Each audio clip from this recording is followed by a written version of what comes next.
Hey, T-Sippers. What it do? What it do? What it do? What it do?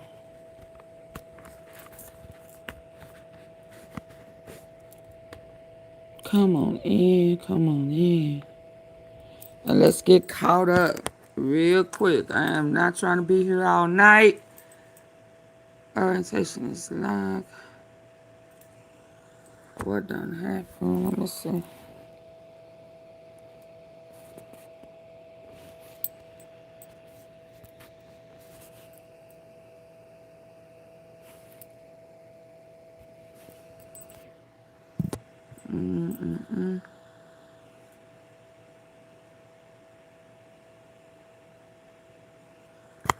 What a man rotating.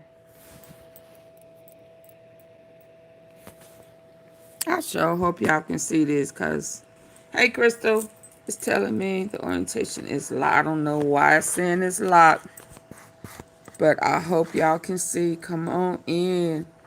I have no idea. I've been all over the place. I've been out and about today. I'm just going, hey, Auntie Fee, how you doing? I'm doing good, precious. And we going to try to catch up with what's going on. He trying to get Kimmel fired again. Trump losing deals. They talking about depositions. Maybe I need to start with the deposition.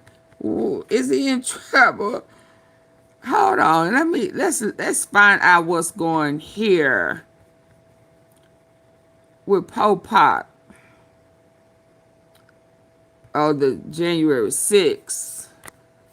Because they trying to get Trump any way they can. You know, that any way they can. Is this, let me double check to see if this is up and straight. To the narrow. Shout out to Polar in the Mo 3 sector. That's where I was. It was on his platforms talking about the Mo 3 case and the change up. So please accept my apology. But we going to get it started. I'm not going to wait for people to come in. I ain't finna do no song and dance. We did our prayer this morning in my earlier live. So let's go. Let's see what he talking about. Trump runs scared about the January 6th deposition. Let's chime on tricky in. and smart, trying to argue to a federal judge that he has no responsibility at all in civil damages to the Capitol Police. I don't think he can stand another lawsuit. He's very tricky and smart, trying to argue to a federal judge that he has no responsibility at all in civil damages to the Capitol Police, the Metro Police, those that were inside the Capitol on Jan 6. He was just doing his job, everybody. Remember on the ellipse, his speech? He was just being presidential, arguing that all these people that he knew were armed should whip themselves up into a frenzy. He pointed them at the Capitol and said, now let's go down there and make Congress do its job. Well, that's not part of being the president. And if it's outside the core presidential functions under the Constitution, or powers stretched to their outer boundaries, you don't have civil damages immunity. Now, all the immunity conversations we've had in the past have been about criminal immunity. When can a president be prosecuted? And there are some very rare circumstances after the United States Supreme Court bailed out Donald Trump when he can be. But that doesn't mean civil damages in a lawsuit brought in this case by Met Police and Capitol Police and people that are inside the building, like legislators, all pending in a case since 2021 in front of Judge Mehta. That doesn't mean that those cases are over. So Donald Trump has had to reach into a new tool bag and a new filing and argue that he's got what's called Westfall immunity, meaning I'm a federal employee, badge number 1. I was just doing my job as president when I gave that speech that got everybody all hot and bothered and pointed them at the Capitol. Have you heard that vaginal estrogen is only for vaginal dryness? Throw rocks and hide his fingers. I know a couple folk like that in real life. But what is that job? Because there is no election or certification of votes, electoral college role of the president. He's at that point just a kibitzer. He's just a campaigner in chief. He's just there as candidate Trump trying to convince everybody that he won the election. That's not a presidential function. And this fight about whether Westfall immunity, named after a case, applies or not. Because if you're a federal employee doing your federal job within the scope of your duties, stretched to its outer boundaries, given, in other words, giving you the benefit of the doubt, you may be immune, meaning the government steps in your place. The United States of America becomes the defendant. You can't sue the government without its permission. Case is dismissed. That's what Trump is trying for now. And in the new filing, even though two of the other defendants in the case are entities that don't have immunity, that are controlled by Donald Trump, a PAC, Make America Great Again PAC, and the Donald J. Trump for President Incorporated, right? They were sued because they have no immunity. They're not federal employees, and they're obviously trying to get Donald Trump elected. Donald Trump doesn't want to sit for a deposition. Who could blame him? To talk about Jan 6th again and have documents and information exchanged in what we call discovery until the federal court, appellate courts decide on his Westfall immunity request. But why should a judge deny justice for those inside the building who've been waiting more than 6 years? Why can't they have their documents? Why can't there be depositions of the Trump PAC and the President Donald J. Trump for President PAC? Why can't they sit and give over their documents and information?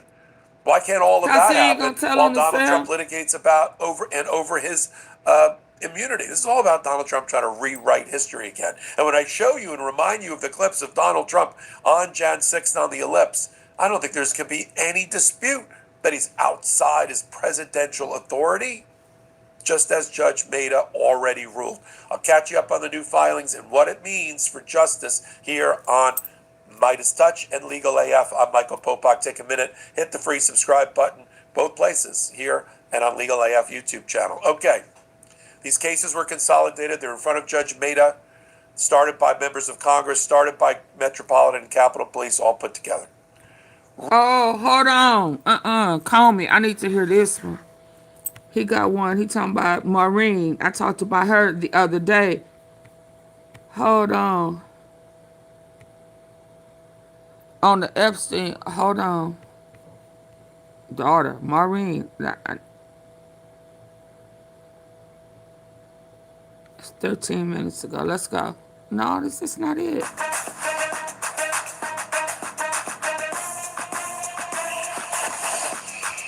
His former FBI director using seashells on a beach that gets... Well, Donald Trump may be worried about the wrong Comey after all. It may not be James Comey and the manufactured indictment against him as former FBI director using seashells on a beach that gets Donald Trump in the end. It may be a little followed lawsuit brought by Maureen Comey, James Comey's daughter.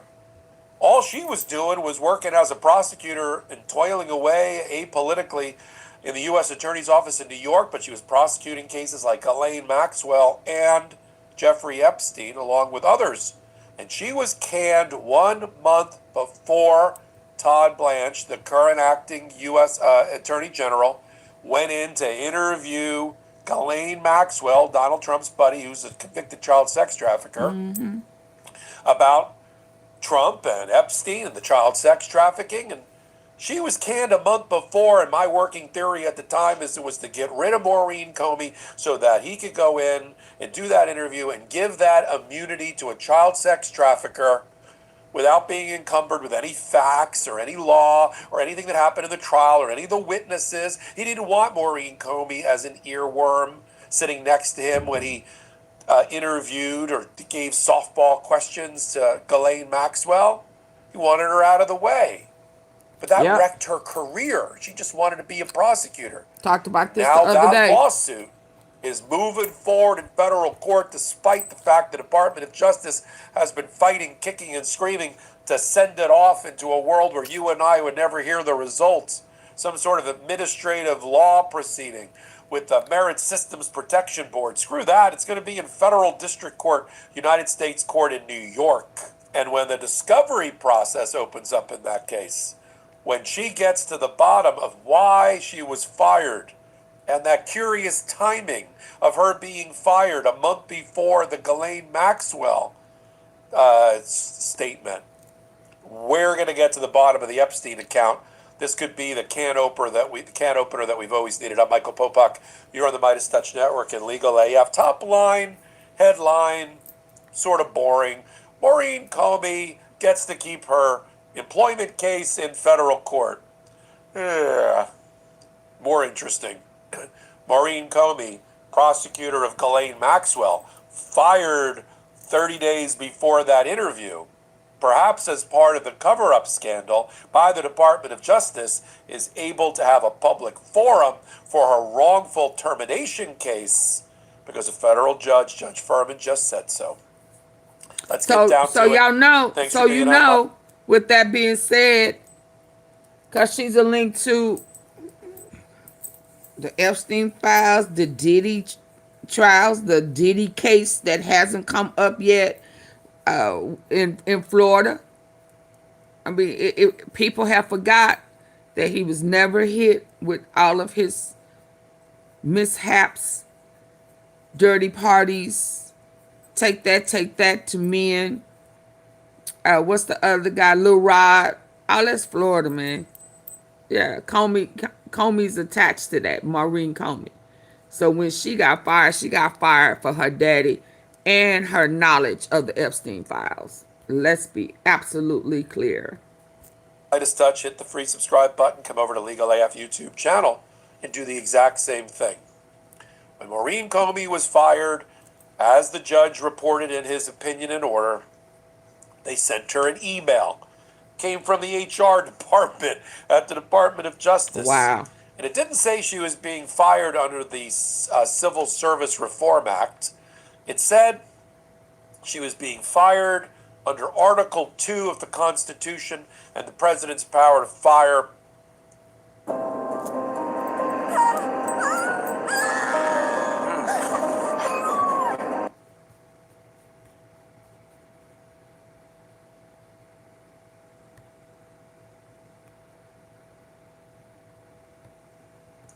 Attorneys General, fire U.S. attorneys or assistant U.S. attorneys.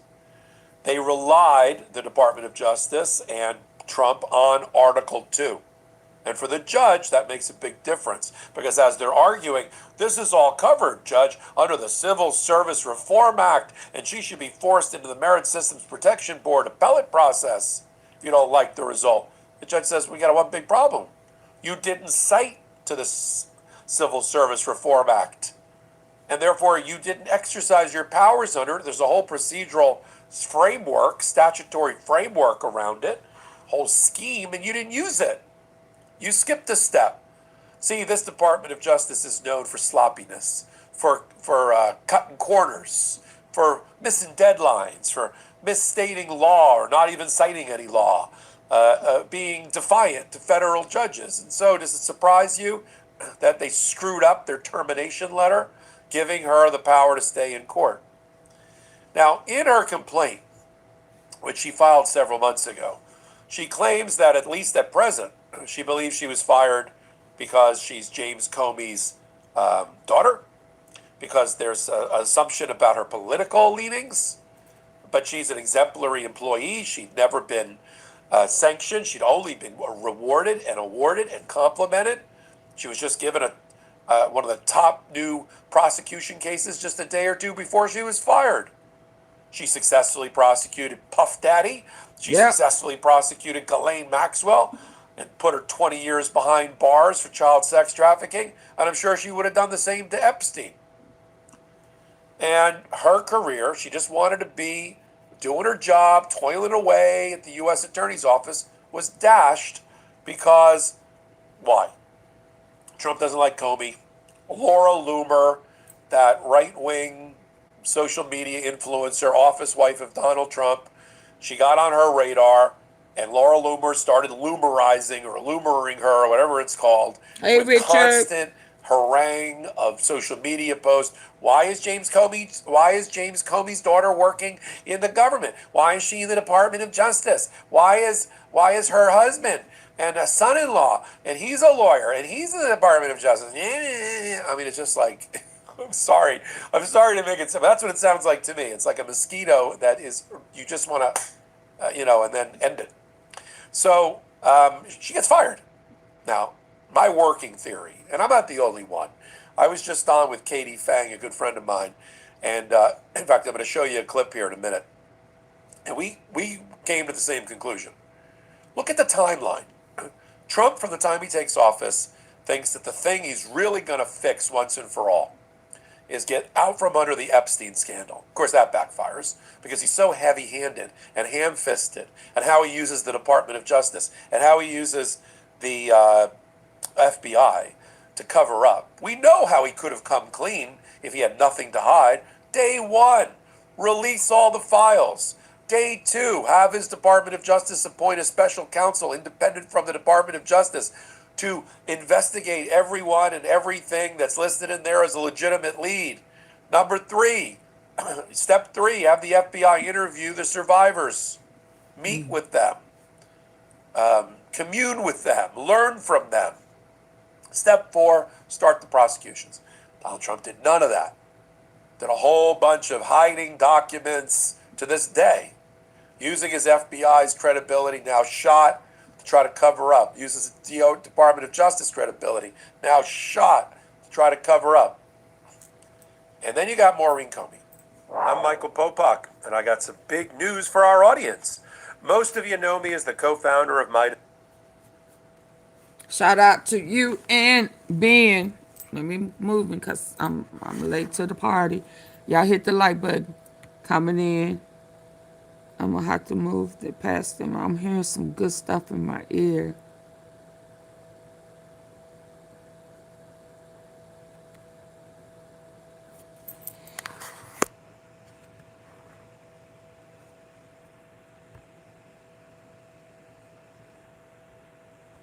Oh, absolutely, sir.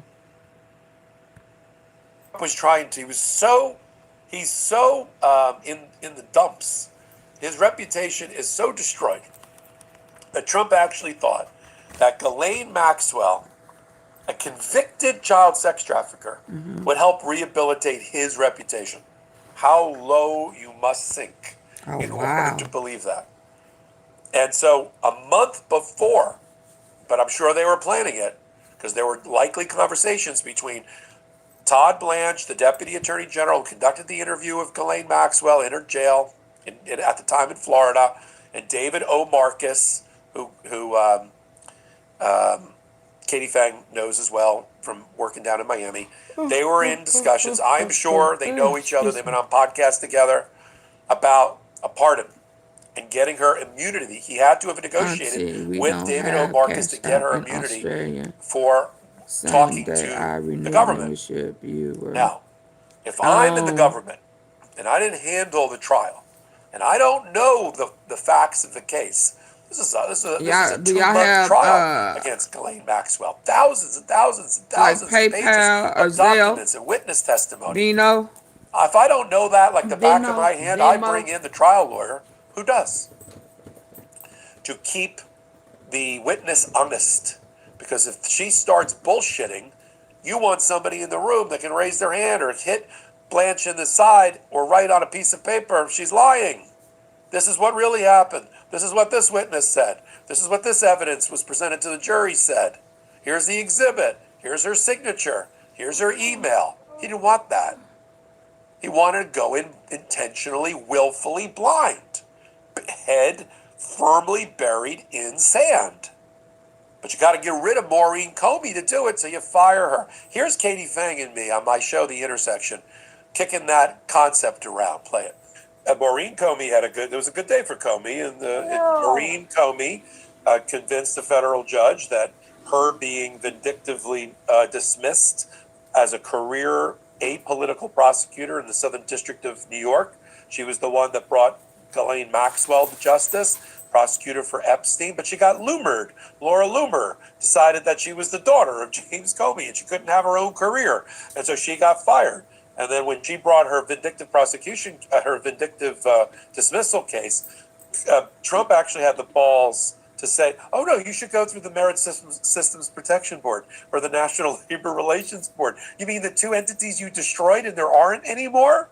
Oh, wow. Well, what I thought was spectacular about Judge Furman's order and opinion today, greenlighting her case against the DOJ in that space, right, in that federal court, was the intentionality behind Judge Furman writing all of the complimentary things about the sterling reputation of Maureen Comey, because she fits the definition of being summarily dismissed. I mean, she literally was dismissed by way of an email that invokes the executive powers of the president to be able to allegedly do what he did. I can put my phone number. The thing that really you can use gets PayPal under my phone number. How does that work, Joe? I am grateful for that win for Maureen Comey. I think it opens the floodgates for other people who are also illegally terminated. Would that work for you, my phone number? To chase down their justice, number one. Number two, I think it also, what it effectively does is reinforce the following, which is the timing of her termination. That's how I did it for somebody else. I can't remember who. Of Todd Blanche to meet with Ghislaine Maxwell, because he went less than a week after she was fired. And, okay, let me know when you have was the lead trial something to write it down or snap this. I'm going to put it in there and snap it. In the criminal and then I'll remove it, okay? And she knew those cases. She knew that evidence better than anybody. And she would have been the natural, logical person to send to do the limited immunity Queen for a Day meeting with Ghislaine Maxwell, because she would have known her bullshit meter would have been so powerful, right? And she would have been able to say, you're lying, Glenn. I know what the evidence is, right? But they intentionally sent dumbass Blanche because Todd is the perfect patsy for it, because he knows that if he goes in blind, he doesn't sit there and he can't old girl did it the other day. He's just going to sit there and, like I said, do each other's nail and braid each other's hair is what they were doing. Let me post it. And then he said, oh, check the box, met with her. Now she can go to Club Fed, which is why I like this illegal termination lawsuit, because I think there's a colorable argument, Michael, that Comey's lawyers could explore the why, right, of it, and maybe there is an Epstein link to it. Yeah. I think it exists. I think all roads are leading back to Epstein on this one. Absolutely. You and I have agreed from the very beginning. She was the sacrificial lamb to get her out of the way. All roads lead back to Epstein. Everything is going to make a full circle. Everything. And it's ironic that the king was talking about it indirectly yesterday. But let's go. So that when, as you said, when Blanche went and did the interview, he didn't have her as an earworm in his ear saying she's lying to you, because he didn't want to know if she was lying to him, because that's not his purpose of going to interview. You know, the 5-year prosecutor for the case who knows every document like the back of her hand and every witness statement you don't bring to the meeting. So top line is Maureen Comey has a interesting employment litigation matter. Get down to the nitty gritty, the molecular level. Maureen Comey's the key, because if she starts going after the Department of Justice, where she worked, I'm gonna do it. The Department of Justice and the White House, between Trump and Todd Blanche and the rest. Let me back that up. Maureen Comey is about Maureen Comey's to a lot more than just Trump. The Epstein files, the Diddy files, Jay-Z. Yeah, absolutely. Come on. The key, because if she starts going after the Department of Justice, where she worked, and the Department of Justice, interesting employment litigation matter. Get down to the nitty gritty, the molecular level. Maureen Comey's the key, because if she starts going after the Department of Justice, where she worked, for all the documents between the Department of Justice and the White House, between Trump and Todd Blanche and the rest, about Ghislaine Maxwell, about Epstein, about Maureen Comey's role as the prosecutor of those two, about the rationale for her firing that went into it. Now we're litigating in open court the Epstein scandal, right? See, as I said at the top, Trump maybe should worry less about James Comey and indicting him for some seashell conversation, and more about Maureen Comey, who's now a partner at a great firm Who in knows all Manhattan, the Patterson dirt? Belknap, but wants her job back in the U.S. Attorney's Office and It deserves is it it is because of very the link disgusting. and the linkage to the Epstein scandal. I'm Michael Popak. You're here on Legal AF, and I might as Very disgusting. Let's go. What I got next? Because I am sleepy, as you guys can hear.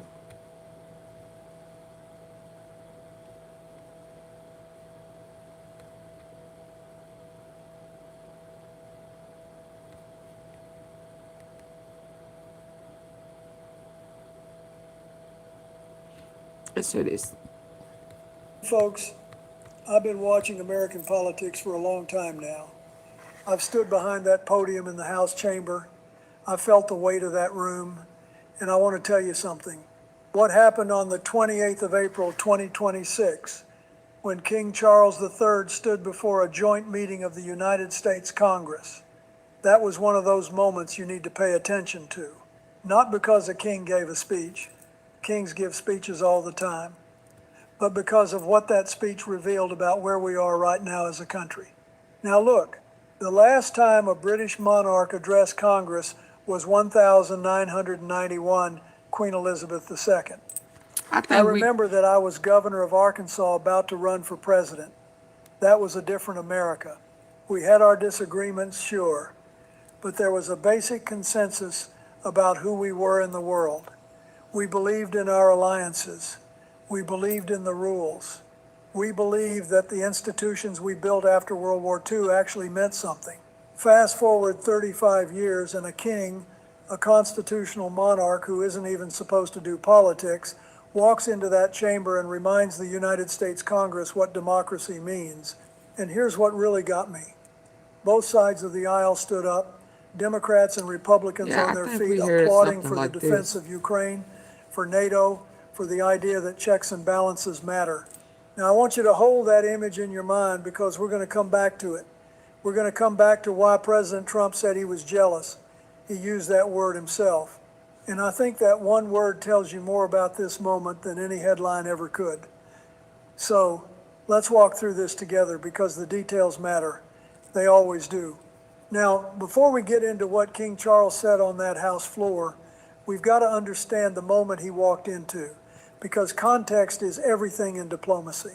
I learned that the hard way in Northern Ireland and the Balkans, and every late night phone call with leaders who didn't trust each other but needed to find a way forward. Here's the honest truth about where the US-UK relationship stood going into this visit. It was in trouble, real trouble. President Trump had publicly called Prime Minister Keir Starmer a coward for not joining the Iran war. He said Starmer was no Winston Churchill. There was a leaked Pentagon email, and this is extraordinary, actually proposing that the United States reconsider its support for Britain's position on the Fallen Islands as punishment. Punishment of our closest ally. Trump had been hammering NATO for years, saying allies don't pay their fair share, saying they take advantage of us. He'd insulted the Royal Navy. He'd called climate change a con's job. So when King Charles and Queen Camilla landed in Washington, this was not a ceremonial visit. Let me tell you something. I've hosted state visits. I know how they work. Every word is negotiated. Every gesture is calibrated. The British government, Buckingham Palace, the Foreign Office, they knew exactly what they were walking into. This was alliance repair under the most difficult conditions imaginable. Charles wasn't just representing the crown. He was carrying the weight of a relationship that was fracturing in real time, and he had to do something almost impossible. Defend British interest, uphold democratic values, and not blow up the whole thing with a president who takes everything personally. And this is where things start to get complicated. Now, let's talk about what King Hey, Charles Carol, actually said in that chamber. Because the media all coverage, from and I deep in the understand heart of why, Texas. Shout has out been to full of Texas. words like destroys and brutal. But that's not really what happened. What happened was more sophisticated than that, and frankly more important. Charles opened with an Oscar Wilde quote about America and Britain having everything in common except language. Got a good laugh. But here's what a lot of people missed. Oscar Wilde was imprisoned for who he loved. That choice of opening in front of a Congress where diversity and LGBTQ rights are under attack, that was not accidental. Then he moved into the substance. He talked about NATO and Article 5, and he was unequivocal. He reminded that room that after September 11th, it was America's allies who invoked Article 5 for the first time in history. They came to our defense. He said, allies stood with us shoulder to shoulder through 2 world wars, the Cold War, Afghanistan. That was a direct response to Trump's claim that allies never sacrifice anything. Then he called for unyielding resolve in the defense of Ukraine at a time when this administration has been reluctant to provide more aid to Kyiv. He talked about safeguarding nature and the disastrously Hey, Miss melting ice Todd. caps of the Arctic, never once using the words climate change because he knew those words would shut half the room down. He praised checks and balances, an independent judiciary, and interfaith dialogue. And Oh, he who's closed he with a line going? adapted from Lincoln's Gettysburg Address. The world may little note what we say, but will never forget what we do. Now, Charles didn't call anyone out by name. He didn't have to. Every single point he made was a mirror held up to policies this administration is pursuing. That's not destruction. That's diplomacy at its sharpest. Now, I want to be fair here because fairness matters, especially when you're talking about a sitting president. Let me give credit where it's due. President Trump hosted this state visit. He rolled out the full ceremony, the South Lawn arrival, the state dinner, white tie, the works. First time we've seen that kind of event in nearly 20 years since George W. Bush hosted Queen Elizabeth in 2007. Trump was personally warm with Charles. He talked about his mother being Scottish, about her love for the royal family. That's genuine. I believe that. And at the state dinner, he praised the king's speech generously. He said, Charles made a fantastic speech. That's the right thing to do as a host. So I'm not going to sit here and say everything Trump did was wrong because it wasn't. But here's where the judgment errors come in, and they matter. First, at that dinner, Trump publicly claimed that King Charles agrees with me even more than I do Good that Iran lie. should never have a nuclear weapon. Now, folks, a constitutional monarch cannot take sides on foreign policy. Charles represents the crown, not the British government's position. By putting those words in the king's mouth publicly, Trump put Charles in an impossible diplomatic position. Buckingham Palace had to respond. That's a breach of protocol that any experienced leader would have avoided. Second, the White House posted a photo of Trump and Charles with the caption, "Two Kings." Now, we fought a revolution so we wouldn't have kings. I know it was meant to be clever, but the instinct it reveals, that's worth paying attention to. And third, and this is the one that stuck with me, Trump said he was jealous that Charles got Democrats to stand. Think about that. The President of the United States is telling you he cannot unite his own Congress. Let me tell you something about that chamber. I've stood in it. I've delivered State of the Union addresses. I know what it feels like when both sides stand, and I know what it feels like when they don't. When the entire Congress, Democrats and Republicans together, rose to their feet as King Charles called for the defense of Ukraine, that was one of the most telling moments in recent American political history. And we've got to reckon with what it means. It means that a foreign head of state, a monarch, articulated values that our own elected leaders have been unable or unwilling to unify around. The defense of an ally under invasion. So The disrespectful. importance of NATO. The principle that executive power should be subject to checks and balances. These are not radical ideas. These are the foundations of the international order that America built. We built it after World War II. We said never again. And we created institutions.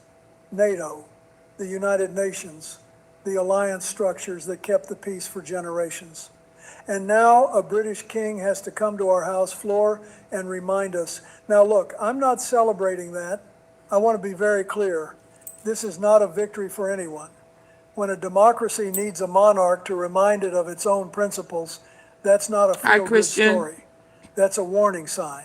Just weeks before this visit, Democrats wouldn't stand during Trump's State of the Union. Republicans couldn't bring themselves to criticize policies that undermine the judiciary and congressional authority. The chamber was divided, bitter, broken, and then Charles walks in and suddenly they remember how to stand together. The question I keep coming back to is this: why did it take a king to do what our own leaders should be doing every single day? That's the institutional crisis we need to talk about, not the speech, the silence that made the speech necessary. Now, we've got to appreciate the strategy behind what the British did here, because this was masterful diplomacy. And I say that as someone who Trump, has spent a Biden, Clinton, lifetime in Bush are rooms all where the real criminal negotiation happens in the actors. margins. The UK government crafted this speech through Charles deliberately. He's a I can see that, constitutional Christian. monarch. He speaks for national Hi, consensus, not Connie. for one party. So when he defends NATO, that's not Labour talking or Conservative talking, that's Britain talking. That gives the message a weight that no prime, Hold the on. United Nations, the Hi, Keith alliance Taylor. structures that kept the Hey. peace for generations. Nope, And he's now a not. British king has to come to our Nope. House floor and remind us. Now, look, I'm not celebrating that. I want to be I very cannot clear. allow you to This put is those not a lies in victory for there. Did anyone. we walk When a around democracy and needs a handshake? I monarch to know I'm remind it late. of its own No. principles, that's not a Keith, feel-good story. Keith. That's a warning sign. Bye, Just weeks Keith. Y'all before say this bye to visit, Keith. He likes coming Democrats in wouldn't telling stand lies. during Trump's State of the Union. Republicans Yeah, I'm going to put it back because he coming in telling lies. This don't have nothing to do with President Obama. Yeah, he was one of the greats. He's a legend. He is the president like no other. No scandal, no bull crap. Just lies from Trump. And we won't allow you to do that. Bye, Keith. Keith Taylor. And you can stop leaving comments. Yeah, now you won't, because this time I hit you unless you come up with another page. Yeah. Then I'm going to say you're harassing me. Yeah. Yes. Let's go. No hate, no lies. the importance of NATO, the principle that executive power should be subject to checks and balances. These are not radical ideas. These are the foundations of the international order that America built. We built it after World War II. We said never again, and we created institutions. NATO, the United Nations, the alliance structures that kept the peace for generations. And now a British king has to come to our House floor Yes, and remind us. Anderson. Now look, I'm not celebrating that. Tennessee, I want to the be very audacity. clear. This is not a victory for anyone. I don't want When to. a I don't want to deal with democracy needs a liars and monarch to thieves. I remind don't it want of to its deal with own none of that. principles, that's not a feel-good story. That's a No. warning sign. Just weeks before this visit, Democrats wouldn't stand during Trump's State of the Union. Republicans couldn't bring themselves to criticize policies that undermine the judiciary and congressional authority. The chamber was divided, bitter, broken, and then Charles walks in and suddenly they remember how to stand together. The question I keep coming back to is this: why did it take a king to do what our own leaders should be doing every single day? That's the institutional crisis we need to talk about, not the speech, the silence that made the speech necessary. Now, we've got to appreciate the strategy behind what the British did here, because this was masterful diplomacy. And I say that as someone who has spent a lifetime in rooms where the real negotiation happens in the margins. The UK government crafted this speech through Charles deliberately. He's a constitutional monarch. He speaks for national consensus, not for one party. So when he defends NATO, that's not Labour talking or Conservative talking, that's Britain talking. That gives the message a weight that no prime minister could carry right now, especially not Starmer, whom Trump has personally attacked. The humor was I the blew delivery by. system. The Oscar Wilde opening, the joke about not being here for a cunning rearguard action, the War of 1,812 quip at dinner. I'm sorry to say we British made our own attempt at real estate redevelopment of the White House in 1814. These got the room laughing. And when people are laughing, their defenses come down. That's when you can say the hard things. The gift of the Belle from HMS Trump, a real submarine from 1944. That was genius. It flattered the president personally while reminding everyone in the room of the shared military history Trump keeps dismissing. Now, here's the political fallout I'm watching. Democrats will use this moment to reinforce their message about alliances and democratic norms. They'll say even the King of England sees what's happening. Republicans will downplay it. It was a lovely visit, great ceremony, strong relationship. Trump's base won't care about the subtleties. But swing voters, the people in the middle who worry about America's standing in the world, Anthony, they noticed. Give us a name, Anthony. Give us the name of a minor girl that he has abused, and we can research it. Put the name in the comment section. The minor girl, just the minor, that has accused him. Because we can give names for Trump. So what's the minor's name, Anthony Reed? I need to see it quickly. Because if not, you're a liar and you have to go. So what's the name? Anthony? What is the girl's name? Hey, Big Pressure Feed. God controls everything under the sun. It's all spiritual warfare. These battles are not in flesh and blood. You right, Pressure. What is the child's name? Don't come over here lying. That's why your messages, I've already hit them. Nobody can see them, and I'm finna remove you permanently. Larry, what is the minor's name? Let's go. Y'all over here lying.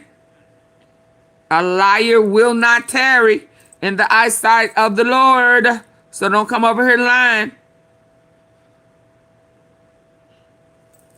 Yeah, Apollo, that is his plan. That's why you can't spell Rick Berry, cause your mama eats pigs. Yeah, you don't even know the person's name. Oobaloo. Yeah, you trying to be funny or you just slow? Let me make sure that I got these settings right. Because I don't know where y'all came from, but you got to get the hell up out of here. Okay, so who cares? We care because you're a liar. You just like Trump. You're a liar and a loser. Get your ass up out of here. Bye-bye. Yeah, we care. Don't come over here lying. Don't come over here lying. I'm going to get your ass up out of here. Let me check these settings. Yep, something must have happened. I do not have them set properly because these clowns are here. These liars are here. So who else? Barack Obama is a man of great stature. Okay. Before I get these clowns, Larry. Yeah, let me just go ahead and remove you permanently. Yeah, your spirit is dark. You're a liar. Yeah, you like for people who harm kids. Yeah, and put the blame on other people. Or why these people? These must be the same people, because she said Lewinsky was not a minor. She wanted that. She was a worker in the White House. She could not be a minor. Yeah. Was he faithful? No. Was he a PDFer? I need a name. I need to be able to do the research. But hold on, let me get these. Yeah, I didn't. Yeah, I don't know what happened. It's almost like it did it itself and just changed it, because I know I clicked these things. Yeah, Lord. Yeah, Lord. Yeah, okay, I think I fixed it. Can I get y'all to hit the like button, please? Yeah, no. I can't deal with liars and thieves. Yeah. Kleptomaniacs and stuff like that right there. Who else needs to go? Right. M. Allison, we need receipts or it didn't happen. Do not come over here lying. Yeah. You can't put everybody in the same bunch just because they knew him, or I don't know. He was a cheater, but yeah, no. We need minors. We need the names of the minors. If not, shut up. I'm gonna put your ass out. Okay, now carry on.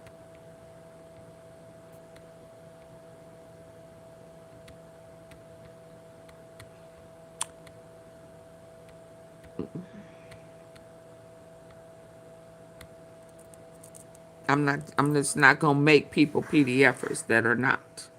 So don't come over here lying. Let's go.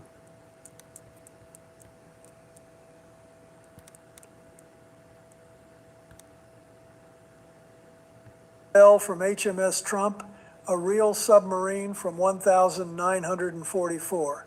That was genius. It flattered the president personally Where you while going, Miss reminding Time? everyone in the room of the shared military history Trump keeps dismissing. Now, here's the political fallout I'm watching. Democrats will use this moment to reinforce their message about alliances and democratic norms. They'll say, even the King of England sees what's happening. Republicans will downplay it.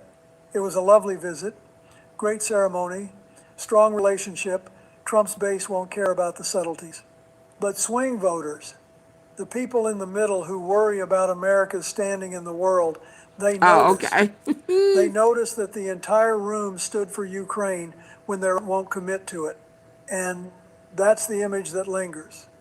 So That baby where gotta does be this clean go on from here? Sunday, a Let Saturday me give you morning. my honest Or assessment. you go outside. And I want to be careful because predictions in politics are a humbling business.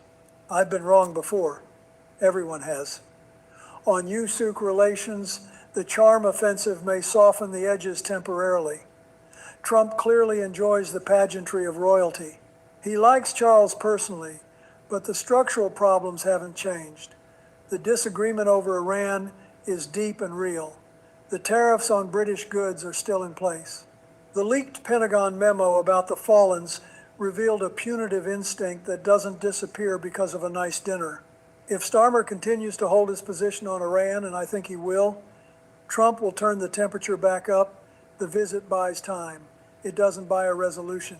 On domestic politics, here's what I'm watching. Buckingham Palace had to publicly respond to Trump's claim that Charles agrees with him on Iran. That's already a diplomatic incident, even if both sides are trying to smooth it over. A constitutional monarch cannot be seen endorsing a foreign president's war policy. The palace will never confirm what Charles said privately. But the fact that a private conversation was broadcast publicly, that damages trust. And trust is the currency of diplomacy. I missed On Trump our himself, races. the two kings framing, the jealousy Oh, you comment, talking about with the the Iran claim. These are small the moments that gems? accumulate. Individually, none of them is a crisis. But together they Anybody paint in a the picture Epstein of a files or leader hiding the who Epstein are confuses all the same admiration boat with until I agreement, know more. ceremony with But substance, we will and never personal see the flattery with file. genuine alliance. And here's what We'll never concerns see me the most. remaining files. By Friday, the news cycle will have moved on. There'll be another controversy, Well, the another files we did crisis, see, another they tweet. didn't The name. risk They is that didn't we name. The treat this kids didn't moment name as Clinton. entertainment.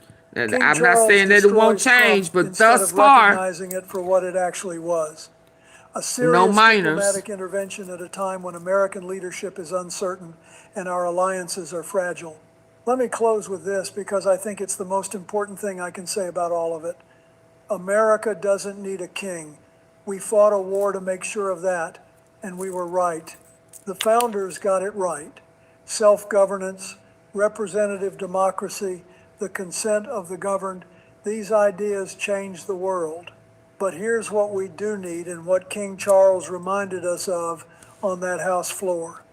We need to believe in our own principles enough to defend them. Thank When you. Charles quoted Lincoln, the world may little note what we say, but we'll never forget what we do. He wasn't just being poetic, he was issuing a challenge. Love you Because right too. now, what we're doing doesn't match what we What say. is this We speech is say we happening? believe in alliances, but we threaten our allies. We say we believe in checks and balances, but we undermine the courts and bypass Congress. We say we believe in diversity, but we Because ban they people trying to based on their control faith. We say we and believe in the AI truth, because they're but we trying to call science a control hoax. Now, I've lived long enough to what's know that okay. America So has faced moments like they this. have a mass demonetization going on. One they want, one they said that they welcomed AI and wanted you to use AI, and now they don't. Or the people who are using it have multiple channels, and with the same AI, they are going towards a no more faceless lives. So they're trying to control what the media, what you're reporting, as well as they are trying to go AI. Because I don't know how they don't want you to use AI, but they're promoting AI. And then when they want you to appeal it, you know, I understand the part of the oversaturating it because some people have multiple accounts and they're going live, they're milking the system, and AI is catching it. So now they're wanting you to prove that you are not AI and to catch the multiple people who milking the system. So it's just like this guy, whoever the guy is. I mean, I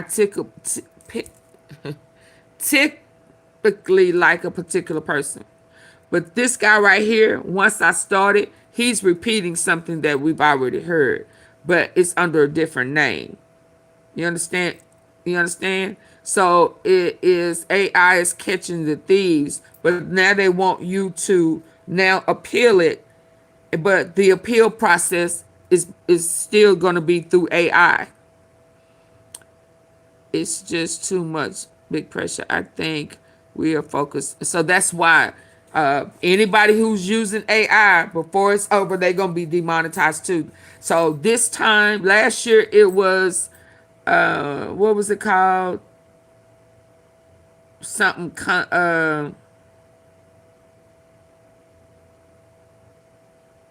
something used content, I can't remember. This year they're using another topic, another label. So they're just creating it as it go. People are making too much money. I hope that helped you. So just because some people that you a lot it's a mass demonetization. Probably they said the biggest that they've had.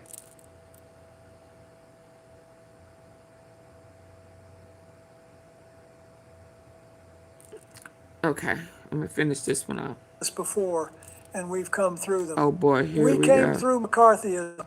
We came through Vietnam and Watergate. We came through the partisan warfare of the 90s. And believe me, I know something about that. Neither We came through political because party at the really critical pushing the moment, release of the enough virus. people chose the Yes, Constitution they are. over It's the just so party. many distractions. I mean, how do you keep up? Come on, pressure. Every time you turn around, Trump is pulling a stunt. That whole Hilton hotel stuff was staged. Erica Kirk, all of it is staged. A deflection. Acting like we winning the war and our military men and women are dying. It's just Trump. He's a complete failure. A complete failure. But Miss M. Allison, you can send a cash app if you would like to support Auntie Fee. $AUNTUEFEE, and I would greatly appreciate it. Same trick. Yep, different title. Hey, yeah, but I remember about 5 months ago, people was AI, and I said AI gonna take your job. AI is going to replace us, and somebody was like, AI ain't taking no jobs. AI ain't. I can't stand when people are slow and don't do their research. So in a minute, I guess YouTube is going to be AI. I don't know. I don't know. I don't know why you promote it and push it, and then now it's a problem. And then when you appeal it, AI is reviewing the appeal. So do they not have any humans anymore?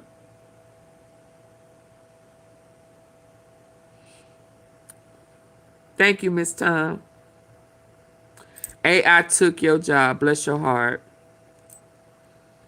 I hope you qualify for government assistance that you paid into.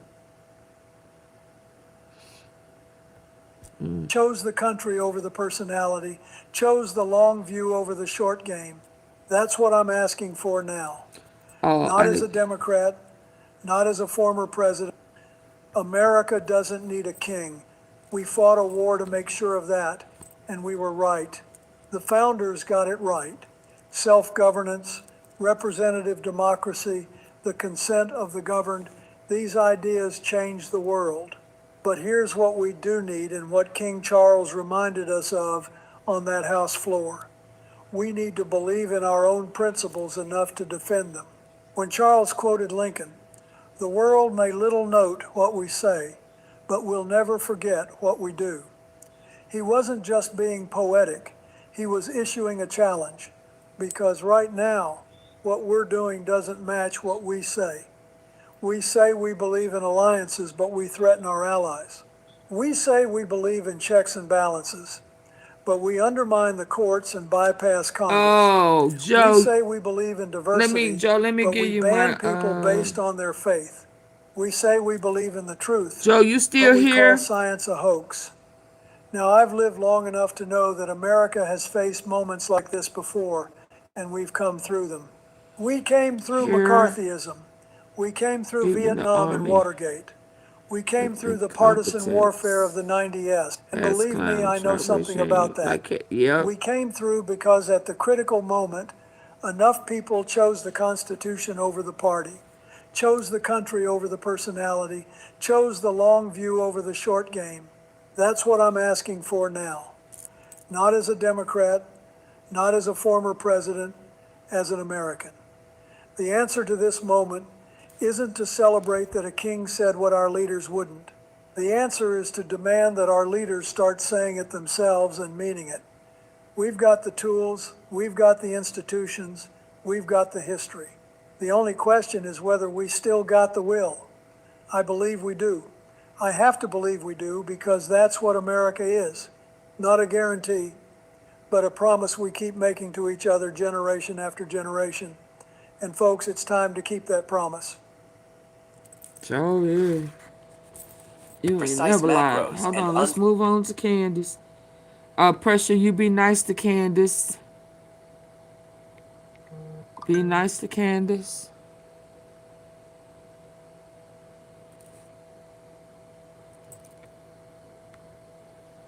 What am I here clicking?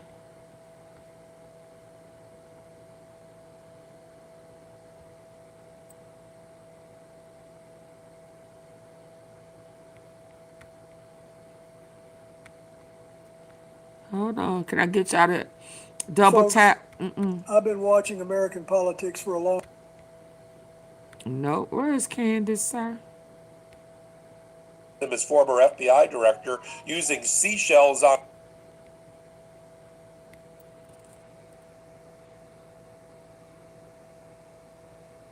Thank you. I greatly appreciate you. Where's... Let's go to Candace.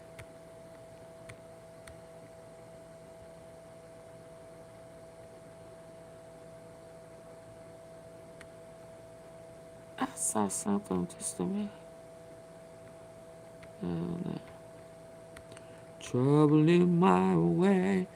Trouble in my way.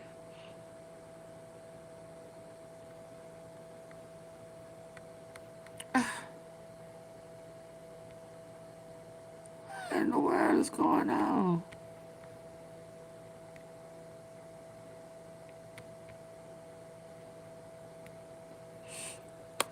Yeah, I ate some I wasn't supposed to eat today. It sure was good. I had some my nose done got stopped up, so I ate some To give her oh, let me give the you my exclusive number, content of a Joe. response, she stood to profit. I ate some quesadillas with some cheese on it. I saw that cheese coming from outside that quesadilla, baby, and I said, Lord, Lord, Lord.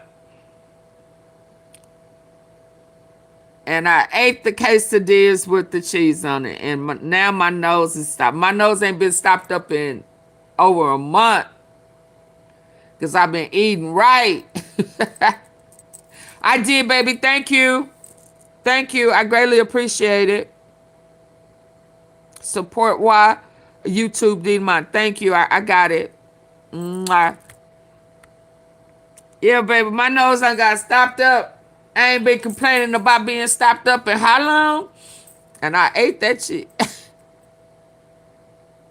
You get to, I get to eat tomorrow. Ooh, let's go, Candace. All right, you guys, man, oh man, so much to unpack today. First and foremost, I woke up this morning and I was highly upset. I had a little bit of a yesterday news hangover. I realized that I'm actually so not okay with what Erica Kirk did. She essentially put a target on my back by wrongly asserting that I accused her of murdering her husband. I don't think we can let that fly, right? Nope. No, her punishment is going to be more truth. Ooh. What do we say? She is sentenced to more truth. And I have more truth. You know all they right, hate guys, the truth. Man, oh man, so much to unpack today. First and foremost, I woke up this morning and I was highly upset.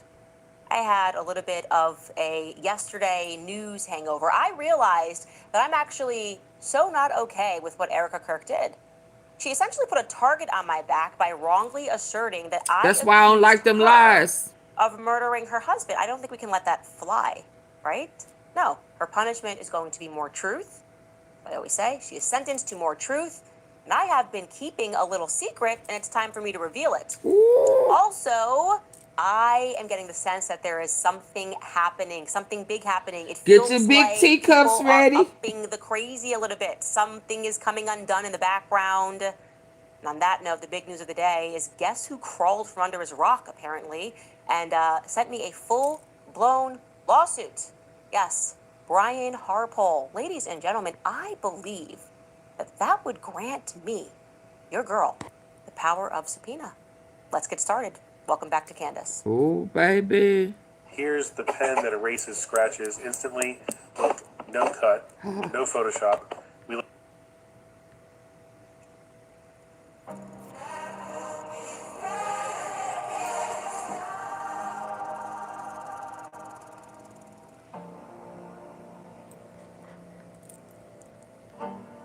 Did she say a lawsuit?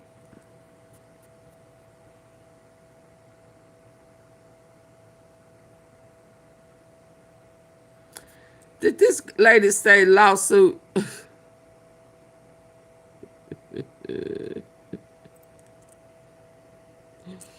Y'all hit the like button, please.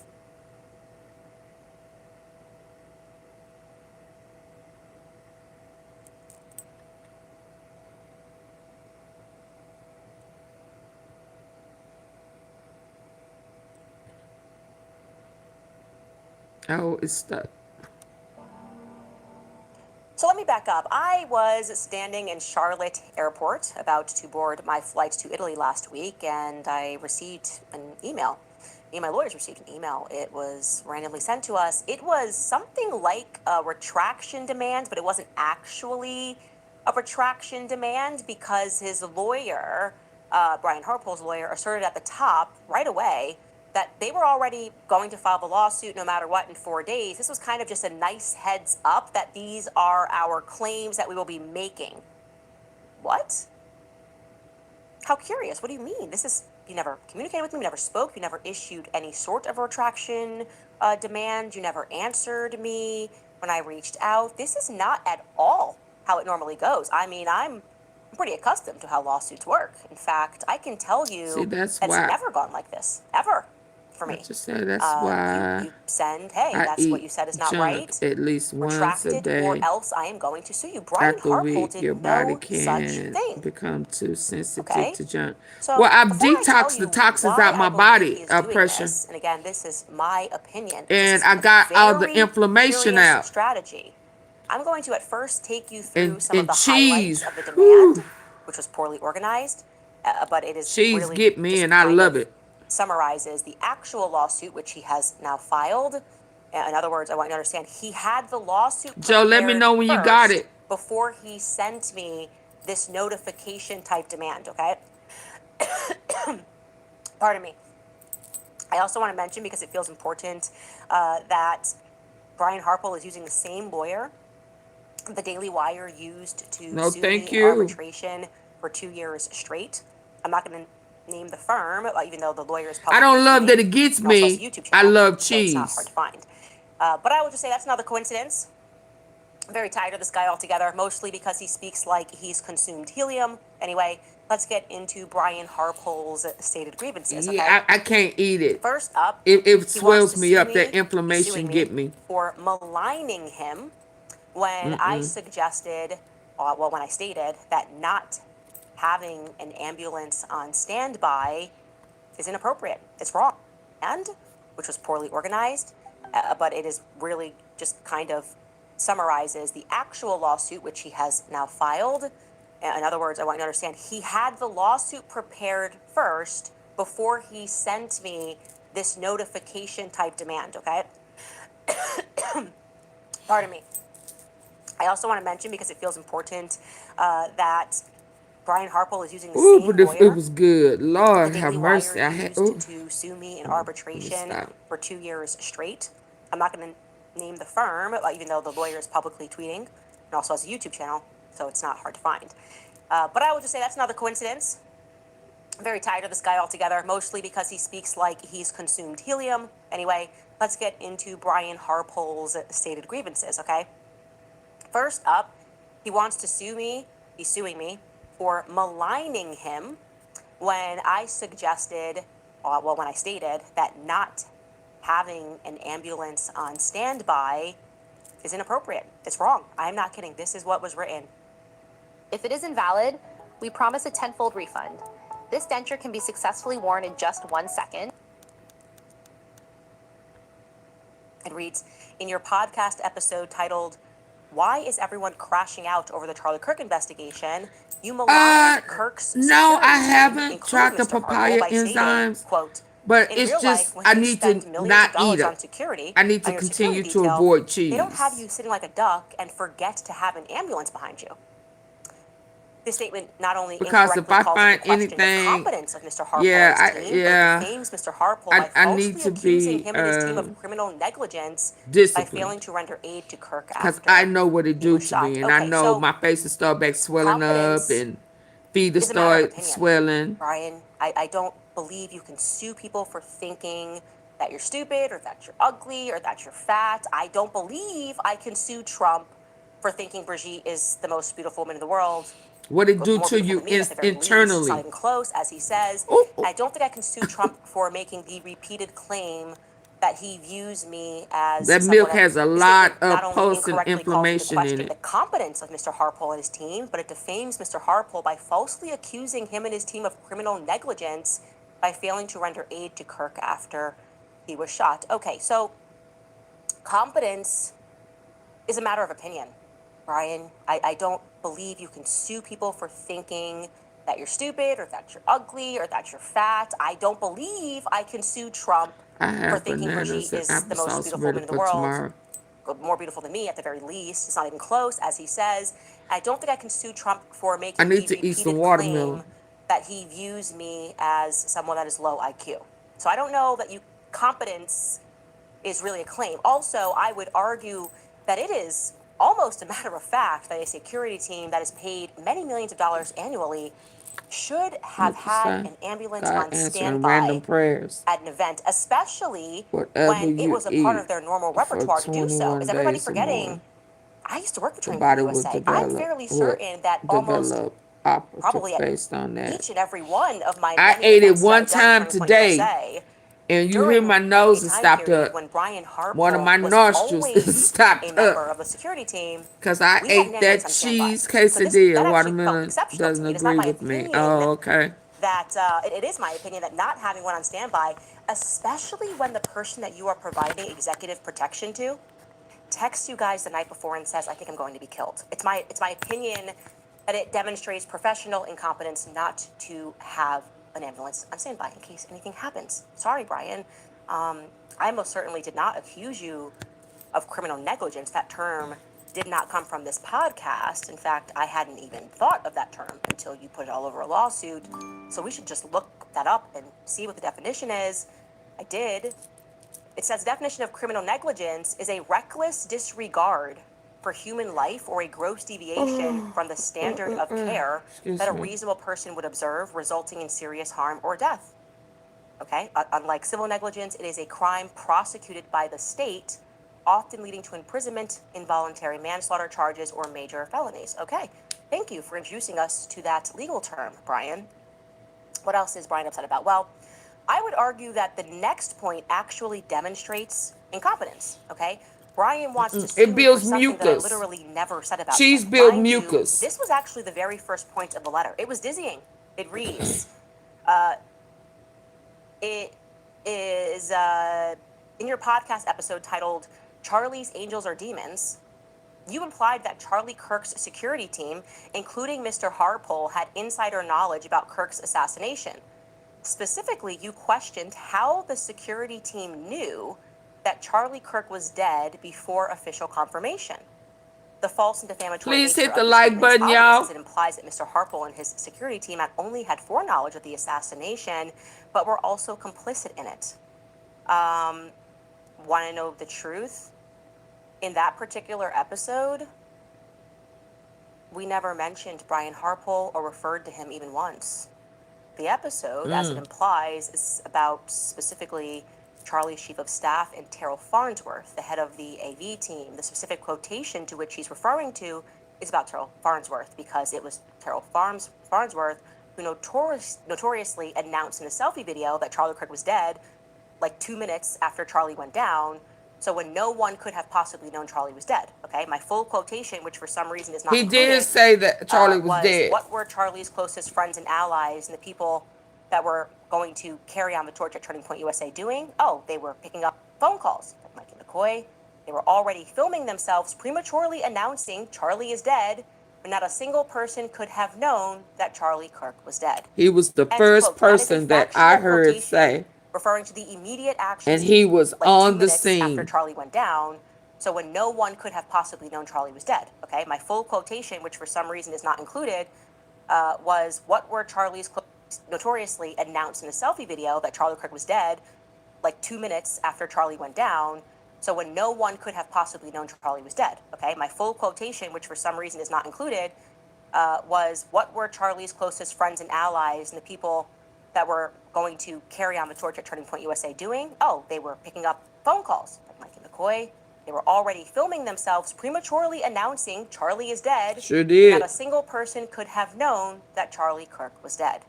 End quote. That is a factual quotation referring to the immediate actions taken by Mikey McCoy and Terrell Farnsworth.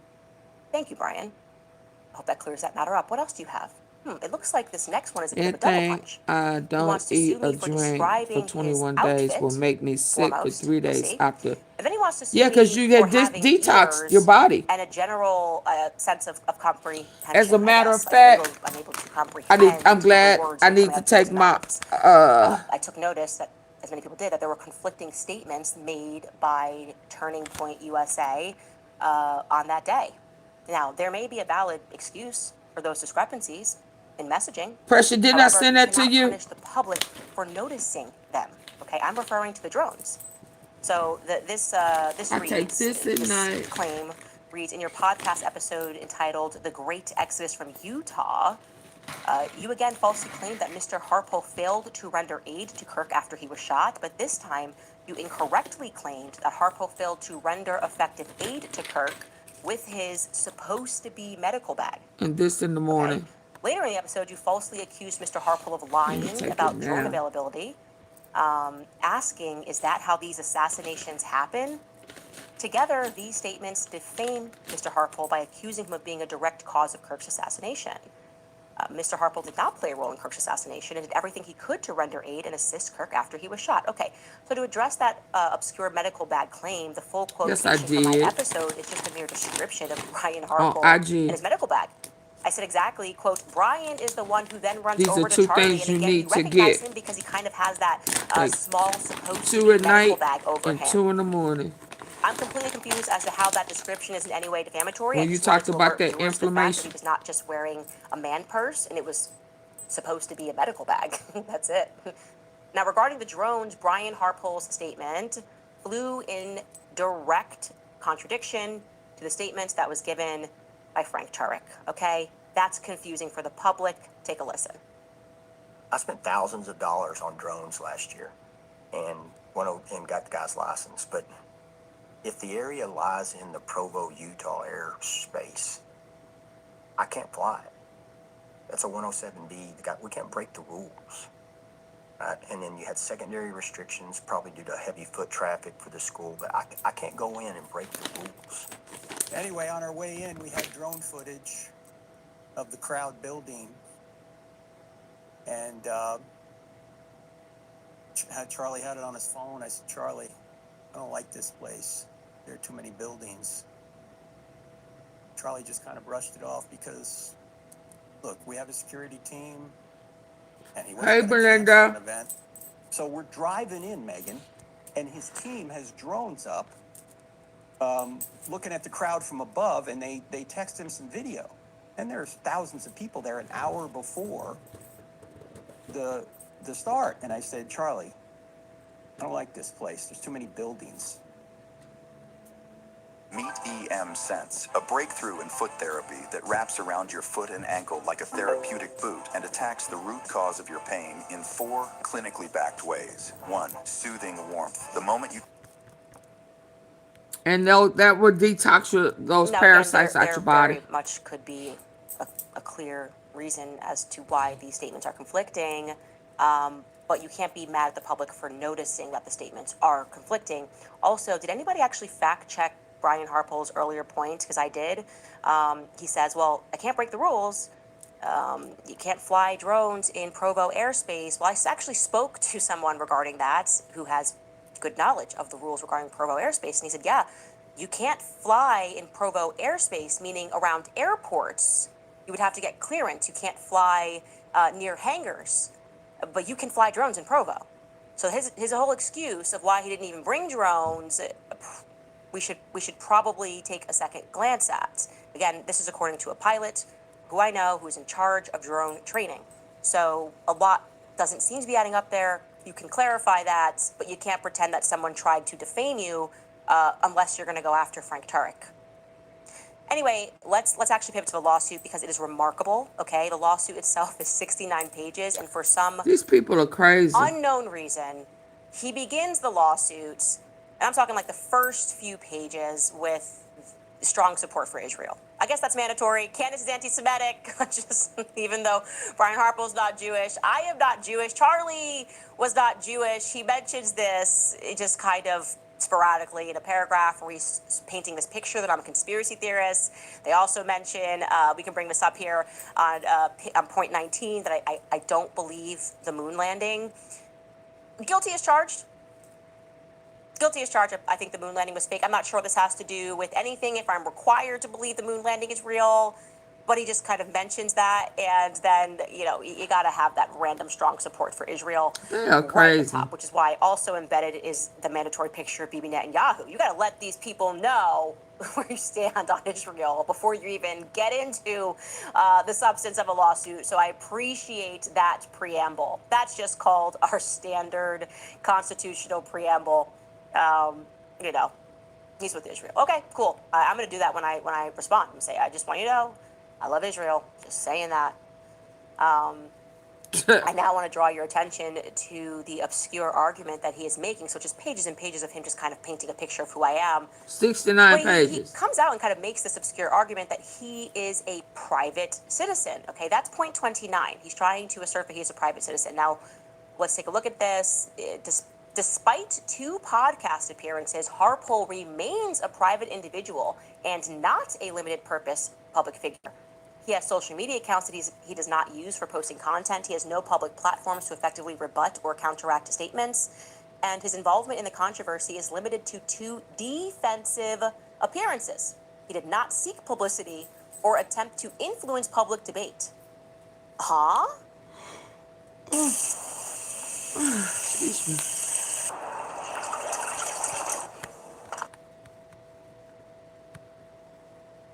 I'm sorry. First and foremost, why is he doing that? That's very important. Let's get to why he is trying to assert that. I know I went on Sean Ryan, but I'm a private citizen. That's because he doesn't want to have to meet the actual malice standard, right? You're a public figure. You have to meet the actual malice standard. Meaning you have to prove that I knowingly published something that was false and that I did it and acted in total disregard to the truth. I knew what the truth was, and I said, I don't care, I'm going to publish this. It's a hard standard to meet. That would be, in my view, for Brian to assert that he's not a public figure here, that would be hard because Brian did actually go and pursue not just any podcast, okay? One of the top podcasts in the world, the Sean Ryan podcast, and he opened himself up. What is the law in the books when you do that? The rule is that private citizens can indeed become limited purpose public figures when they voluntarily thrust themselves into the forefront of a particular public controversy to influence its outcome. In such cases, they are considered public figures only for the context of that specific issue and for a limited time. That's exactly had some points. what Brian Harpole did. Okay, he went and he's going to argue, well, I did it defensively. You went on a public platform and you gave information about what the security did, all these questions that were being asked, and you're going to claim, which he does, this is wild, that the reason he went on Sean Ryan, this is crazy to me. He is saying that the reason he went on Sean Ryan was because of me. That is beyond. Okay, let's It's look at just this so from mental. 28. Everything is On always November mental. 17th, These after people are Owens mental. and other conspiracy theorists had already implicated Harpole and his team in the assassination, Harpole appeared on the Sean Ryan show solely to respond to and to rebut the defamatory statements. I'm sorry, what? That's going to be a tricky one to prove in court, considered I never once mentioned Brian Harpole on my show until after he went on Sean Ryan. Literally, not once did I mention Brian Harpole's name on my podcast. I mentioned his name 2 days after he went on Sean Ryan, and it was in direct response to his disastrous appearance on Sean Ryan. His appearance was on November 17th. The first time I mentioned him on this show was on November 19th. In other words, you elected yourself as a spokesperson for the security team, thereby making yourself a public figure, and I responded to it, okay? Here's where it gets even crazier, though, him pretending that I was a part of the early conspiracies against him. I did not believe the early conspiracies against Brian Harpole. Okay, not only that, I went through great lengths to defend both Brian Harpole and Dan Flood without mentioning their names, because I didn't want the public to find them, when all the early conspiracies started flying. Specifically, the conspiracies were about hand signals. You remember? Frank Turk's doing hand signals. It looks like Dan Flood's doing hand signals. It looks like Brian Harpole is doing hand signals behind his back, and they're all looped in. I didn't believe it. I genuinely didn't believe it. I didn't believe any of these people had anything to do with anything because I knew Turning Point. And so I spoke to Andrew Colvett on the phone about how I did not believe any of that. And Andrew asked me if I would be willing to say something publicly on my podcast to that effect because they were getting hammered. And I said, of course I will. These are good guys. Here is the text message that I sent to Andrew Colvett following that discussion on the phone. I said, also, yes, I will say something about the security. I know them well, which is why I never bought into people saying that he was making signals. And guess what I did, guys? On that very same day in September, on this podcast, I defended the security team and Dan Flood and said that they were good people. Here are my words. I know there's a lot of conspiracy theories floating in about the security guard and people thinking he was making gestures. I know that security person. He's a good guy. It would shock me. I usually get a vibe about somebody. Not that Case guy. dismissed. Not the guy that they say he's like rolling up. He Case tends to do that, roll up his dismissed. sleeves. I don't buy that one. Okay, I don't buy that one. Case Wow. dismissed. You're saying you went on Sean Ryan because of things that I was saying, and that's what I was saying. Again, it was because of his behavior and what he said on Sean Ryan's show, which I found to be unconvincing, which is he's suing me for saying that interview was unconvincing, which made me feel weird and take a second look. This has been a very natural process for me. I did not come into this guns blazing, so to speak, against Turning Point USA. And to get to this bigger part, this really feels to me like one big PR move, okay?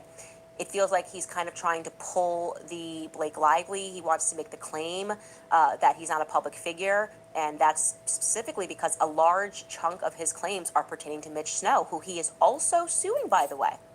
And what is not helpful to his claims to sue me and Mitch Snow is the fact that I reached out to Brian Harpole personally before I featured Mitch Snow on this podcast, okay?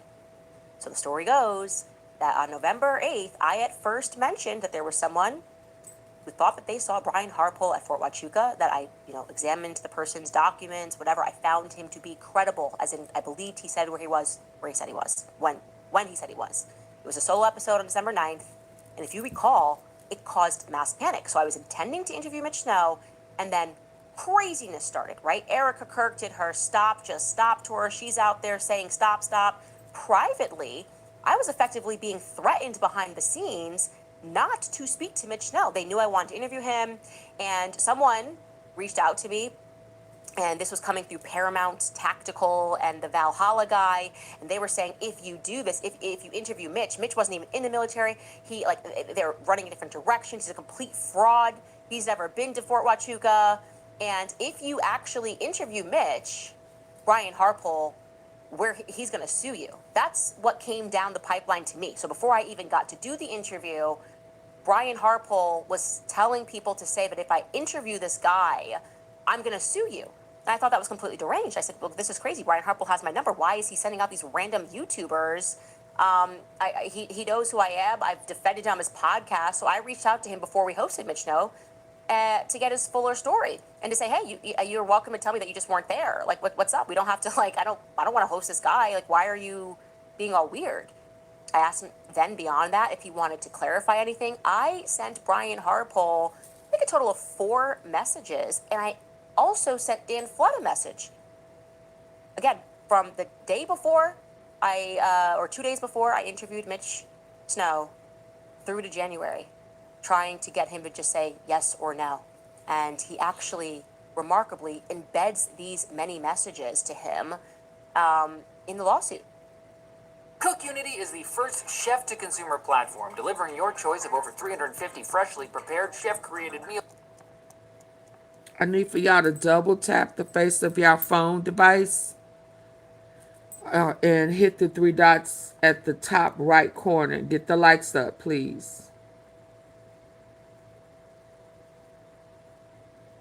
Oh, she blocked you on Twitter?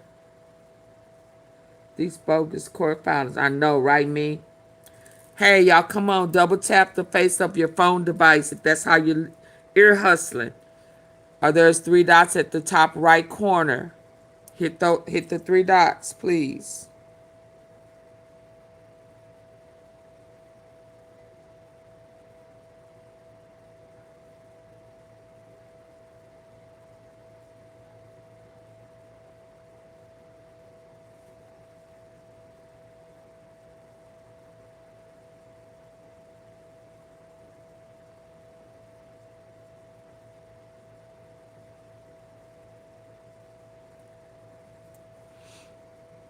Come on, hit the like button.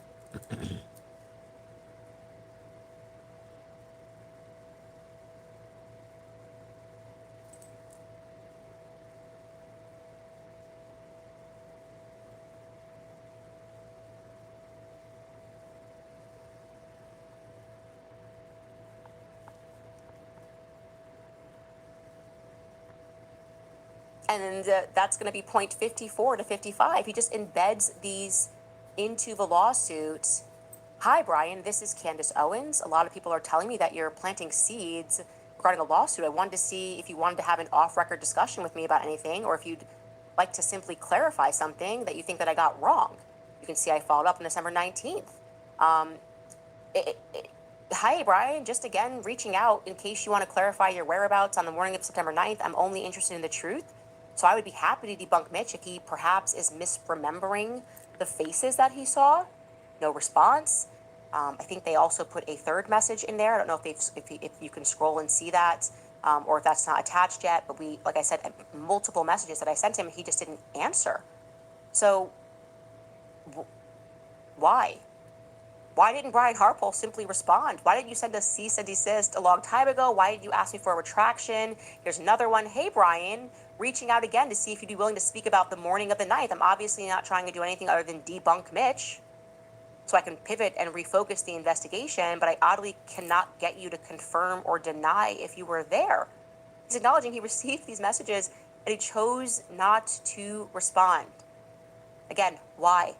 Oh, lucky for us, he's going to explain it in the lawsuit. And this is the wildest point of all. It's actually insane. It's an insane reason. In my view, it's insane to assert that this is the reason that you did not respond to my 3 messages to you, 1 message to Dan Flood. This is his point number 50. Ready? Point number 59, I think it is. Here we go. Owens soon texted Harpole a 3rd time, asking again if he would like to speak about the events that transpired on the morning of September 9th. Owens concluded her text message by stating that she found it odd that she could not get Harpole to confirm or deny his location on the morning of September 9th. Owens already knew why Harpole didn't respond. Her repeated texts to Harpole to get him to respond to the defamatory conspiracy theories that she had been promoting present a cynical attempt to profit from a situation that she had manufactured. By spreading defamatory lies about Harpole and then cajoling him to give her the exclusive content of a response, she stood to profit from increased attention and viewership to her platform at Harpole's expense. So he didn't reply with a yes or no because he didn't want to give me an exclusive yes or no, because then I would have made money on my platform. I didn't ask you for an exclusive. It would have put an end to me covering the story beyond. So actually, by not responding before I hosted Mitch, it didn't stop me from hosting Mitch. You also could have told Sean Ryan. You could have said, hey, Sean Ryan, I'm going to come on your platform because I don't want Candace to make any money saying yes or no. I don't want to give her this exclusive content. We're supposed to believe that's the reason? What, are we born yesterday? That's the reason? You didn't want me to make money? So you said, I'm just going to be so stressed out, I'm never going to say anything to her. This is in December. I'm actually going to wait until April. And then in April, I'm going to say, I'm just filing a lawsuit. I'm just filing a lawsuit. That doesn't ring true. That does not ring very true. Now, another interesting point of the lawsuit is he repeatedly claims that he's upset that I described him as having lied. Okay, well, you certainly lied by severe omission by not letting the viewers know that the text message that you were presenting on Sean Ryan were not between you and the UVU police chief Long, right? Like when people were going, why didn't you secure the rooftops? You presented this text chain as if it was yours. In fact, you explicitly say the implication being that this is the reason I did not secure the rooftops. This text message is the reason. Take a listen to what he said. On Monday before, this correspondence went to Chief Long. Hello, Chief Long. We received this message today from the student group. There is a student roof access pretty close to where CK will be set up at the Utah Valley. The Sorensen Center has a couple of staircases that go up to walkways on the roofs. He comes back, and for edification, the Sorensen Center was the building in front of the Lucy Center. And so he comes back and he says, do you want access to the roof? And came back and said, I was told students have access above us. If this is true, it would be nice to either have it controlled access or allow one of my guys to be there as well, if possible. He comes back, and his last correspondence was, "I got you covered."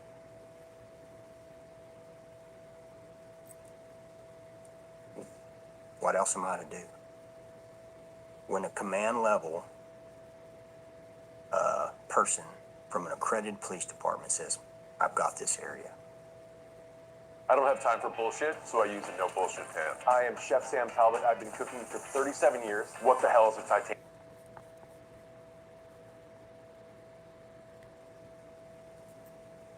What else am I to do?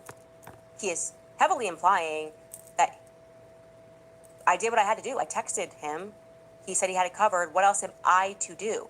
And then we revealed on the show that those aren't even his messages. Those are Dan Flood's messages. And he admits that finally in this lawsuit that those are Dan Flood's messages. That was not an honest presentation to say, what else am I supposed to do if you were not even on that text chain? So yeah, I view that to be a lie by severe omission. I think the average person, So much jury for pool, being will quiet say, for yeah, no, that legal sounds like reasons you during a were lawsuit. involved in this text chain, and your Yeah, but that's excuse a for why crazy you did not lawsuit. secure the rooftops was yeah, because of he this lied. text chain. You never said, Dan got these messages. Here's what Dan said back.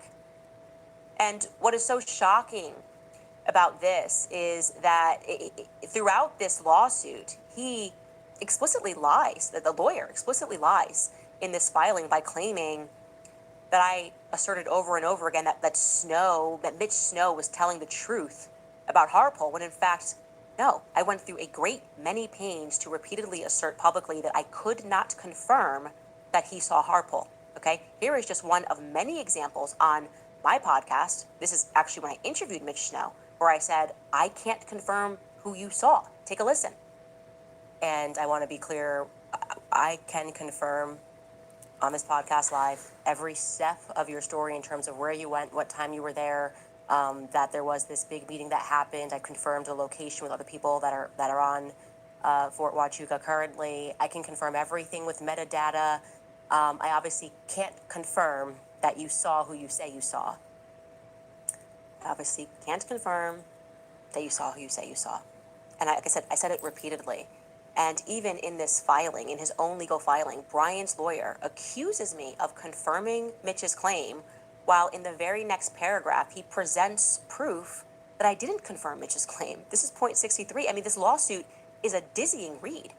He says, on December 23rd, Owens posted to X, Fort Huachuca confirmed. The body of the post claimed that she had proof that Snow was telling the truth about Harpole, and contained a screenshot of what Owens claims to be the incident report from Snow's visit to Fort Huachuca. Did he read my post? My post right here says, find your favorite podcaster who joined the psychological operation to convince you that Mitch was lying about having been at Fort Huachuca.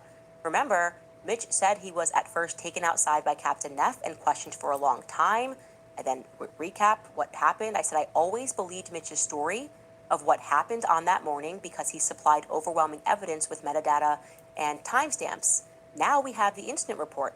What we cannot confirm as of yet is his memory of who he is convinced he saw coming out of that early morning meeting. We cannot confirm Matt Sarlson. We cannot confirm. What is this?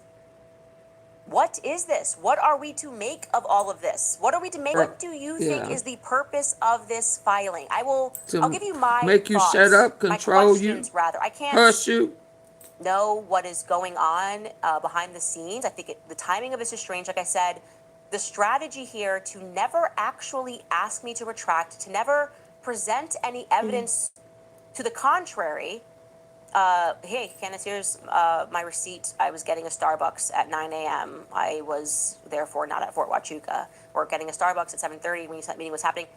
Could any of that? Never did this, okay? I can tell you, though, via my experience with defamation, is that there are a lot of lawsuits that are filed because people don't understand that what you put in a lawsuit filing is not always true, as I just demonstrated to you, right? You can write whatever you want, and people tend to take everything that's filed as a fact. They just go, oh, well, like case in point, Brigitte said I was a dual citizen of the UK. Suddenly people start saying I'm not a dual citizen of the UK. It's not a fact. Okay, so you can just put stuff in a lawsuit.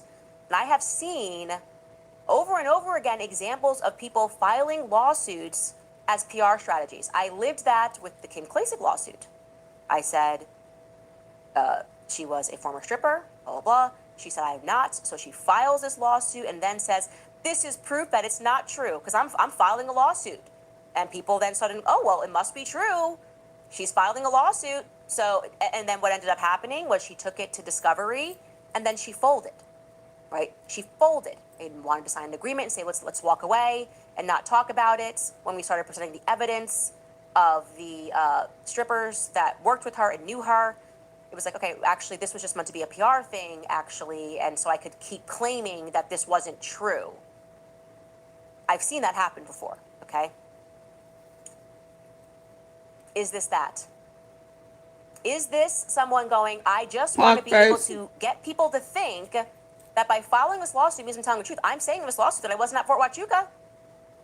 Why else would I file a lawsuit? That doesn't mean now everybody can just let the Fort Huachuca story go, because I said it. Like I said that Candace said things that she didn't say. Like I asserted that Candace was a part of the early conspiracies when actually the exact opposite thing is true. I'm just going to put stuff in here and then I'm going to hand it to journalists, which is what they do. And journalists are going to publish this and say, proof that he wasn't at Fort Huachuca, because why else would he file a lawsuit? But maybe there's an expectation that it's never going to make it through the court system, that you're never actually going to have to present any proof of anything. Because the judge is going to look at this and go, no, she asked you multiple times, I'm going to throw this away. Is that the expectation? Again, I'm asking questions here. This feels weird to me. The strategy here feels weird to me. You're dealing with a lawyer that has full access to my lawyers in the state of Tennessee, has been in communication with them for 2 years. He never raises a single issue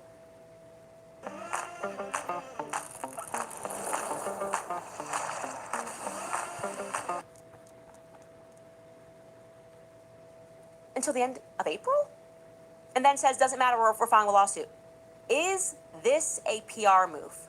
And if it is, how do we respond to it? Well, I obviously just received this lawsuit a couple of hours ago, and I am not therefore at liberty to assert what we will or will not do, because I have to speak with my husband, and I haven't had the time to, formally plead my case with him, so to speak. But what I will say is, how many opportunities are we going to have?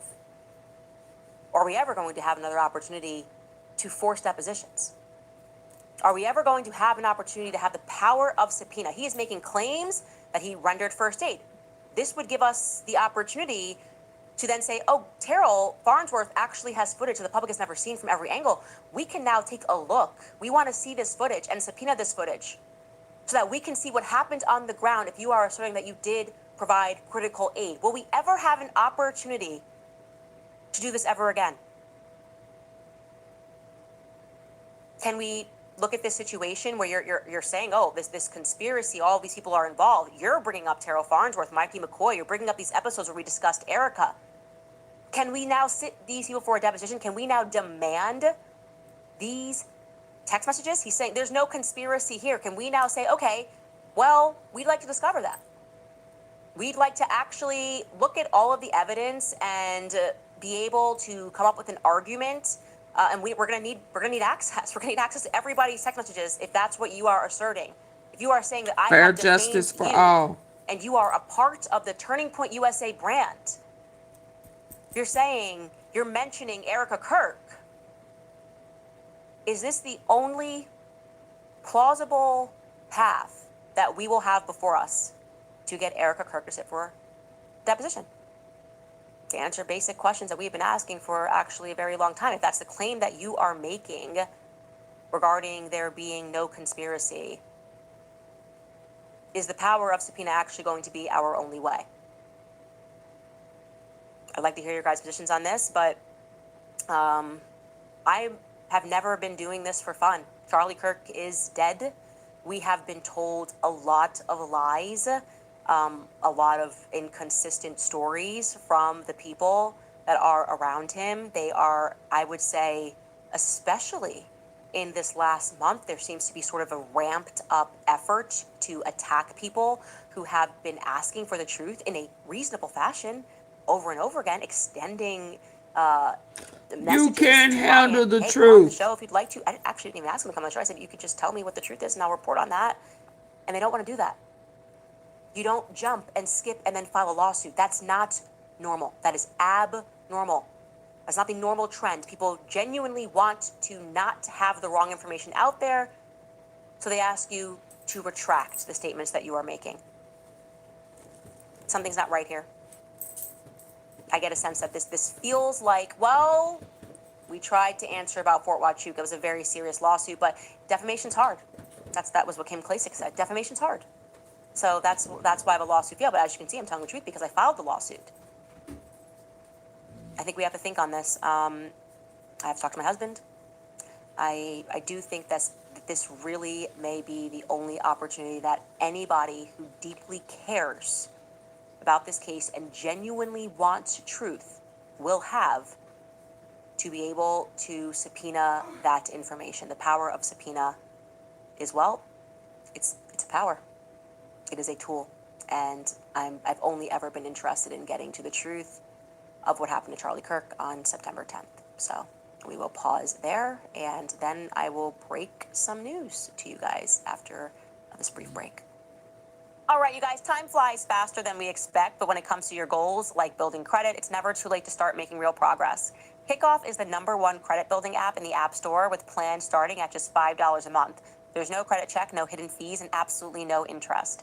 In fact, users starting with credit under 600 see an average increase of 86 points just by making on-time payments. And here's how it works. You make your payments, Kickoff reports that positive activity to the credit bureaus, and your credit can grow really fast. They even offer rent reporting, so the payments that you're already making can help build your credit as well. You can sign up in minutes right from your phone, and with AutoPay, you'll never miss a payment.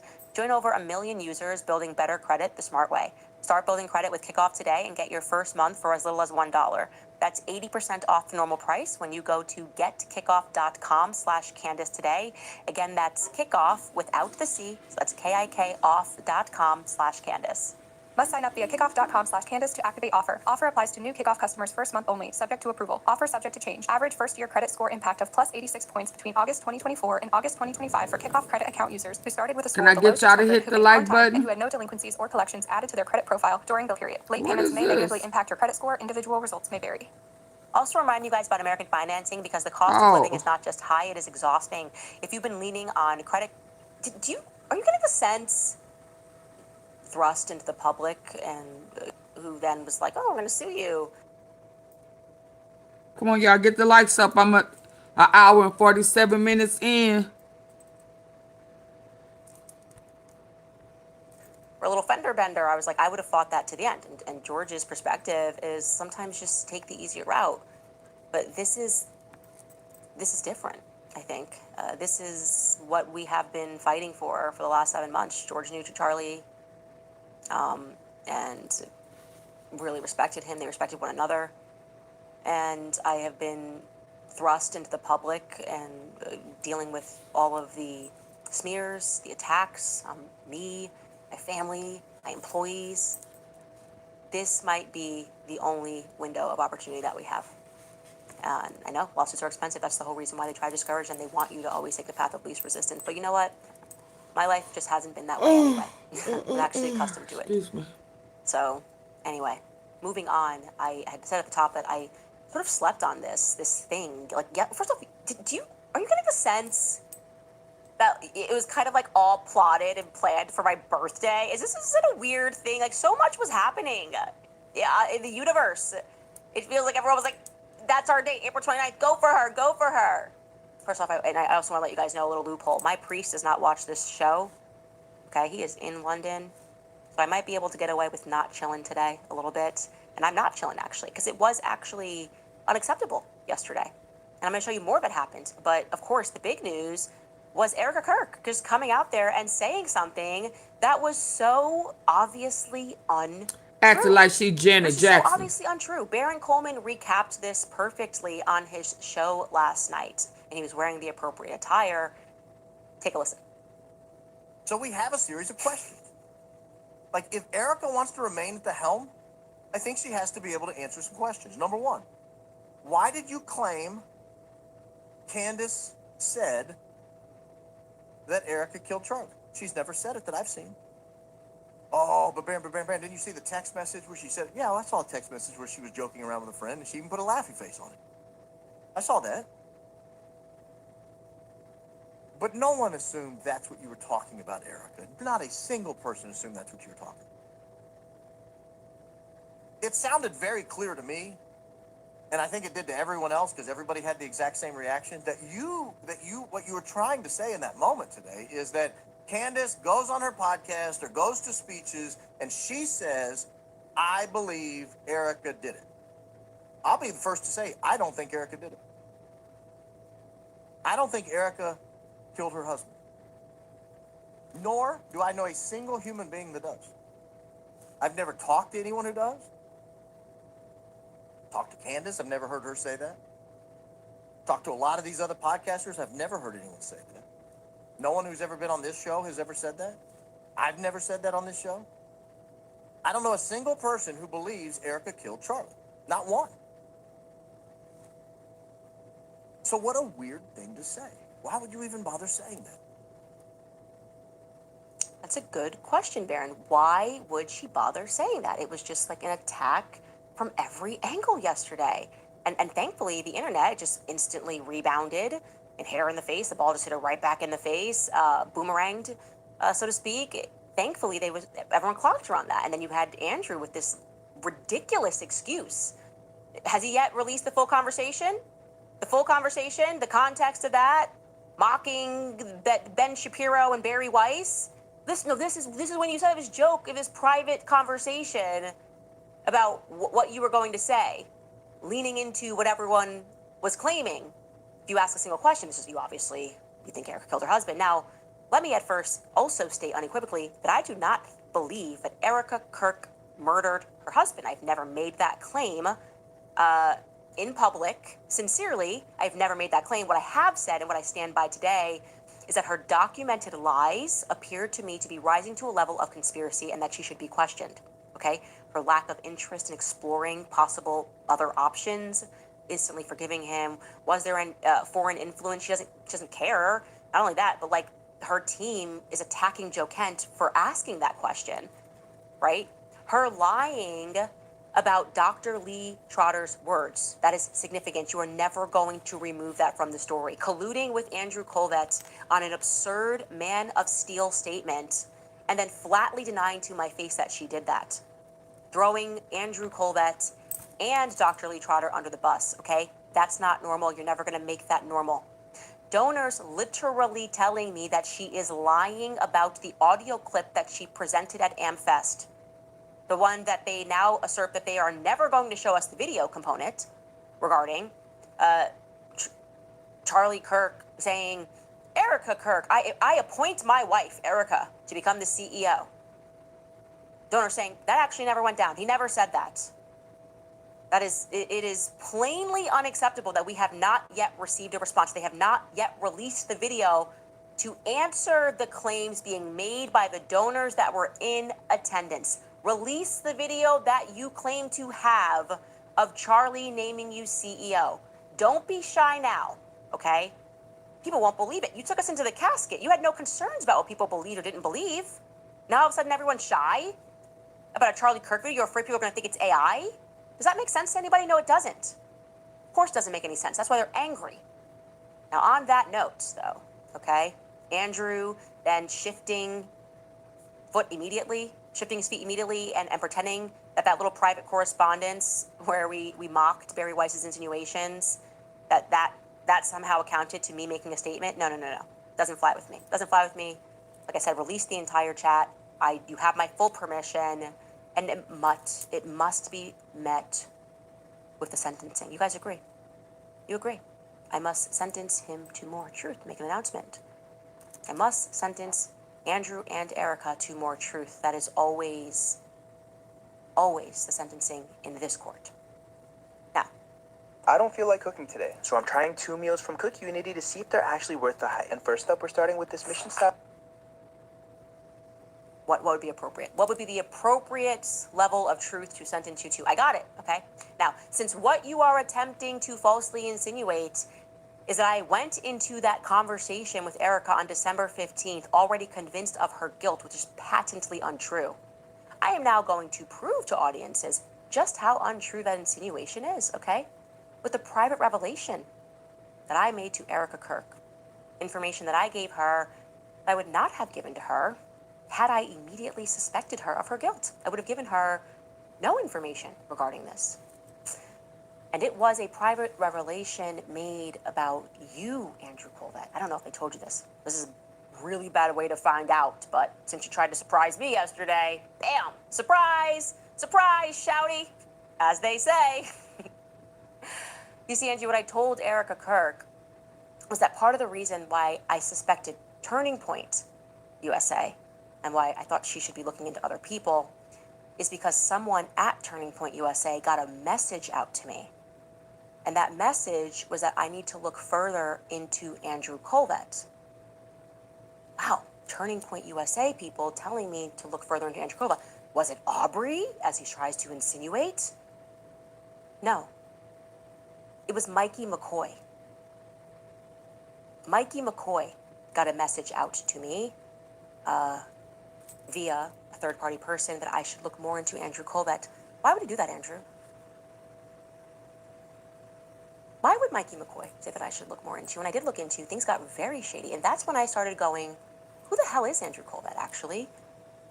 He's obviously not a very good PR agent. Everybody can see that. He's a bit of a blubbering idiot. Who is Andrew Colvett? What are his ties? What are his family ties here? And the more I looked, I did start to see more things. So as you pretend like we're all just conspiracy theorists and nobody had any good information, as you fire a bunch of employees, like I said, you still cannot produce the information that you are claiming that Aubrey Leitch gave to me that I share on this platform. You were my number one source, Andrew, in the beginning. You just forgot the things that you told me.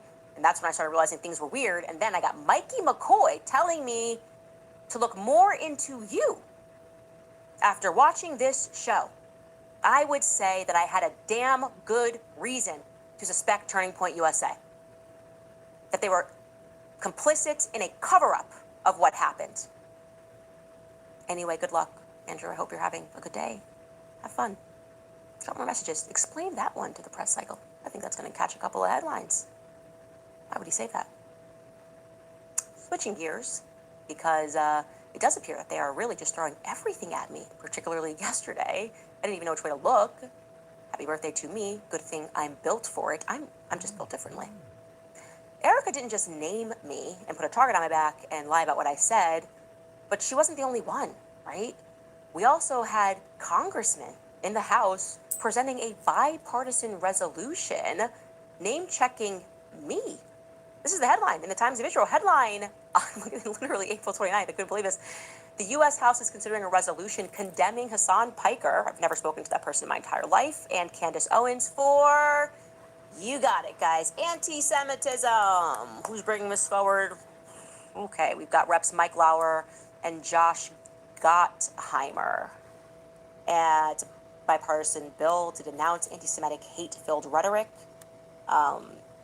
Though far-left Piker says that the move is making anti-Semitism worse. That is our subheading here. The resolution begins by condemning anti-Semitic hate-filled rhetoric and content that is disseminated to prominent online personalities, blah, blah, blah. It tells us that whereas the rise of digital media platforms has enabled individuals with large audiences to disseminate disinformation, commentary, and political viewpoints to millions of viewers worldwide, such influence carries a heightened responsibility to avoid rhetoric that promotes hatred, violence, or discrimination against any group, including Jewish individuals and communities. All on the same day, everyone is just suddenly signaling that speech is violence. Speech is now violence. They name check me and says, whereas Candace Owens has employed rhetoric that has included conspiracy theories, accusing Israel of controlling the United States government.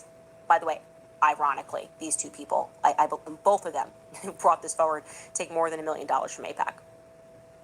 Governments promoting false claims that Jews are taught by ancient religious texts to hate non-Jews and casting doubt on the truth of Holocaust survivors. I mean, this goes on and on. Of course, I can't defend myself. They can just put whatever they want. It's a resolution. she made the anti-Semitic claim that the United States is controlled by satanic pedophiles who work for Israel.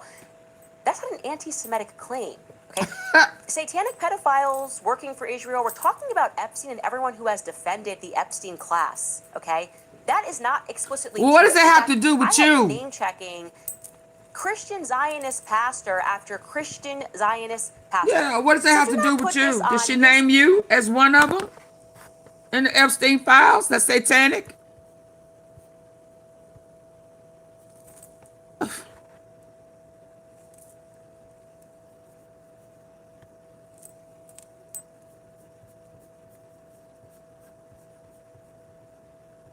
means you're talking about all Jews, okay? When Donald Trump said, what, are we still talking about Jeffrey Epstein? That is when he lost me entirely. To my knowledge, President Trump is not Jewish. That pedophilia is satanic, that a satanic pedophile like Jeffrey Epstein worked for Israel, this is abundantly true. This is not a conspiracy. The fact that you are passing a resolution about me and not the people that protect Jeffrey Epstein says more about you.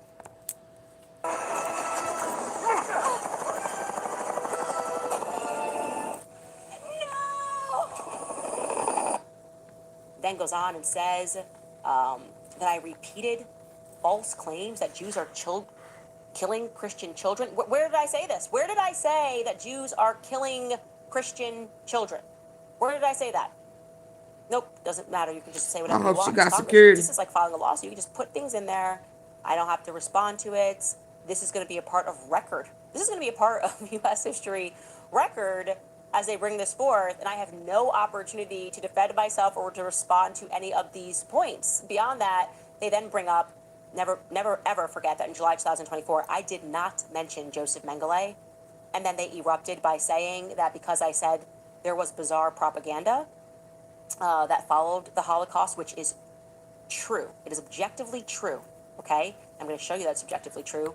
They insert this in here. I need y'all to get the Never lights forget up. that even, I guess never forgot was appropriate to say there.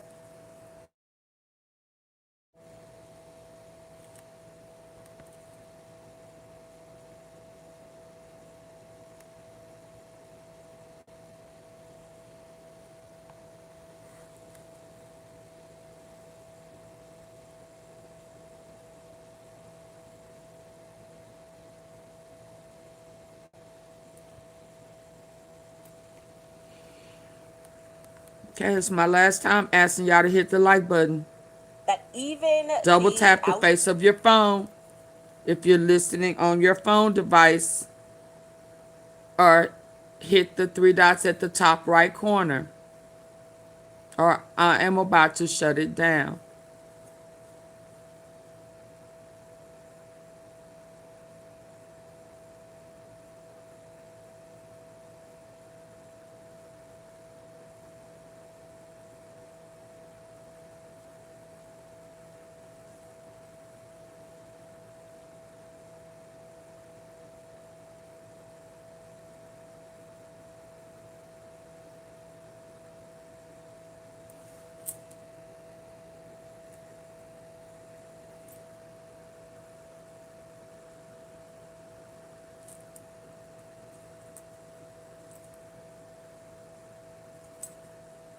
I'm waiting for the likes to go up.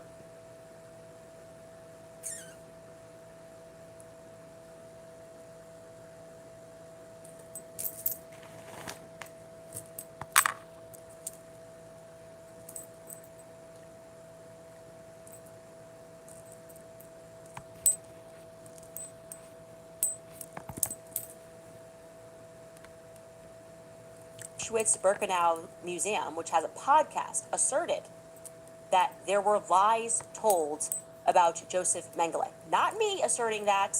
They did an official Holocaust Memorial podcast where they discussed where some of the lies and exaggerations came from. It's not a threat to Jewish people to acknowledge that some people lie, okay? That some people misunderstand.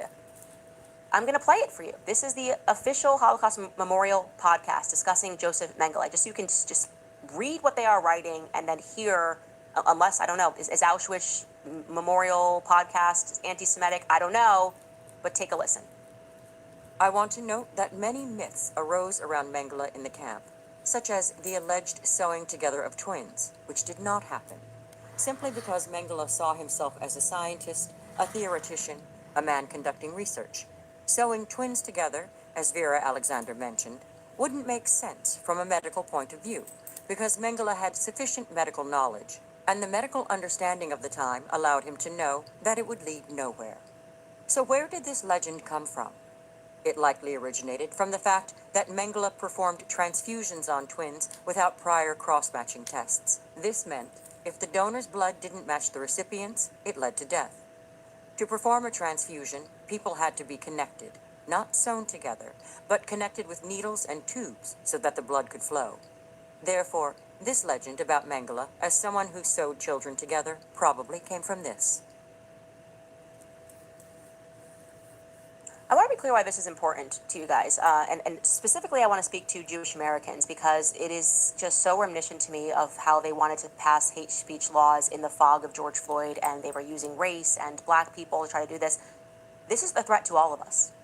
Jewish Americans, pay attention because they are using you to push through tyranny, okay? You are now the person they are using to push through tyranny. They think that you are too stupid to understand the difference between anti-Semitism, normal commentary, and debate. Also, by the way, there is an underlying assumption that you're too weak to deal with people who don't like you.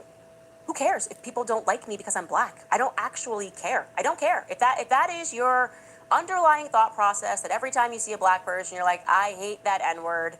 I hate N-words all the time. How's that going to impact my day? Why do we care so much about what other people think about us? It's not a little ridiculous. There's just this underlying weakness that allows people who are actually tyrannical, people who are actually doing despicable things, people who actually support the Epstein files and want to protect that network of human traffickers. Okay? They pretend they're the good guys. They find people who are weak, can't take being called names. You can do it. Black people, you can do it. Jews, you can do it. Spanish people, you can do it. Asian people, you can do it. You can handle being called a name as long as you get to remain free. That's more important, okay? They are trying to flip that on its head so they can usher in tyranny. They want Europe. They want what's already happening in Florida. Police showing up on your door, asking you if you sent a tweet. Did you criticize Candace Owens today? She's black. Did you know she's black? It's racist. I get called the N-word every second of every day. Go on X. I don't care. Doesn't impact my day. I don't know who these people are on the internet. I don't feel threatened by that. Okay? You have a right to think racist thoughts. Now, I happen to genuinely not be a racist. But if people were racist, I understand the importance of making sure that we don't pass speech laws. And that is what is coming next because they have been signaling it for a week straight, full fire. Not just Erica Kirk, also Caroline Levitt came out and now is trying to equate speech to violence. Take a listen. This political violence stems from a systemic demonization of him and his supporters by commentators, yes, by elected members of the Democrat Party, and even some in the media. The deranged lies and smears against the president, his family, his supporters have led crazy people to believe crazy things. Everyone who has a voice and a platform across this country, whether you're on television, a podcast host, people listen. And when you have mentally disturbed individuals across the country who are listening to this crazed rhetoric about the president day after day after day, it inspires them to do crazy things. Their website is running a crazy deal right now. You can get 4 packs of whatever Earth...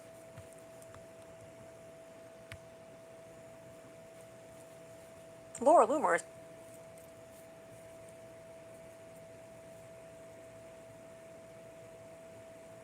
Hey, Big L.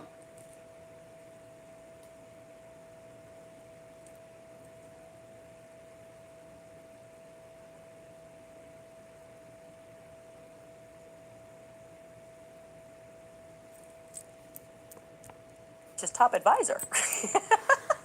Like, it's so crazy that they really come out here and they say this unflinchingly after the things that come out of Trump's Truth Social posts. who is smearing and calling people names and dehumanizing people more, She called him Frump. posting photos of me I like when I'm that. sick, Frump. than Donald Trump. Does that now mean that if an act of violence happens, every threat that happens, I get to now say that this is Frumpty Trump's fault? Dumpty. And again, like I said, it's being echoed everywhere. Melania Trump, she tweeted and said this about Jimmy Kimmel. Jimmy Kimmel's joke that happened before the shooting. That it was hateful and violent rhetoric intended to divide our country. Meanwhile, Caroline Levitt is talking left versus right. Is that not divisive? His monologue about my family is not comedy. His words are corrosive and deepens the political sickness within America. Does she know who she's married to? Maybe she doesn't. Might not know. People like Kimmel shouldn't have the opportunity to enter our homes each evening to spread hate. This is laying the ground, ladies and gentlemen, for speech laws. They shouldn't have the opportunity. She's pretending it's about Jimmy Kimmel. You start with Jimmy Kimmel. We don't defend Jimmy Kimmel, which makes me physically sick. I don't want to defend Jimmy Kimmel, but I know how it goes.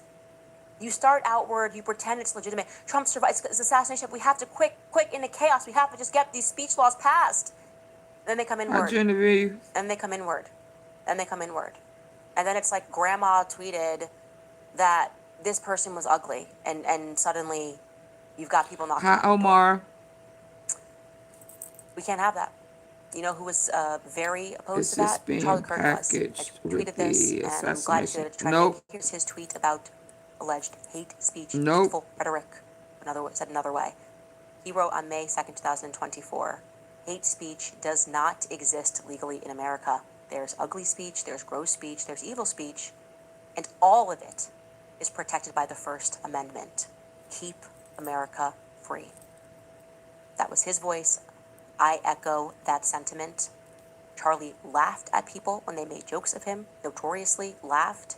When South Park dedicated an entire episode referring to him as the master debater, he cared deeply about allowing people to critique him, allowing people to come and debate him, and winning those debates. And if he lost those debates, which I think never happened, he knew that that meant that he didn't have the stronger argument.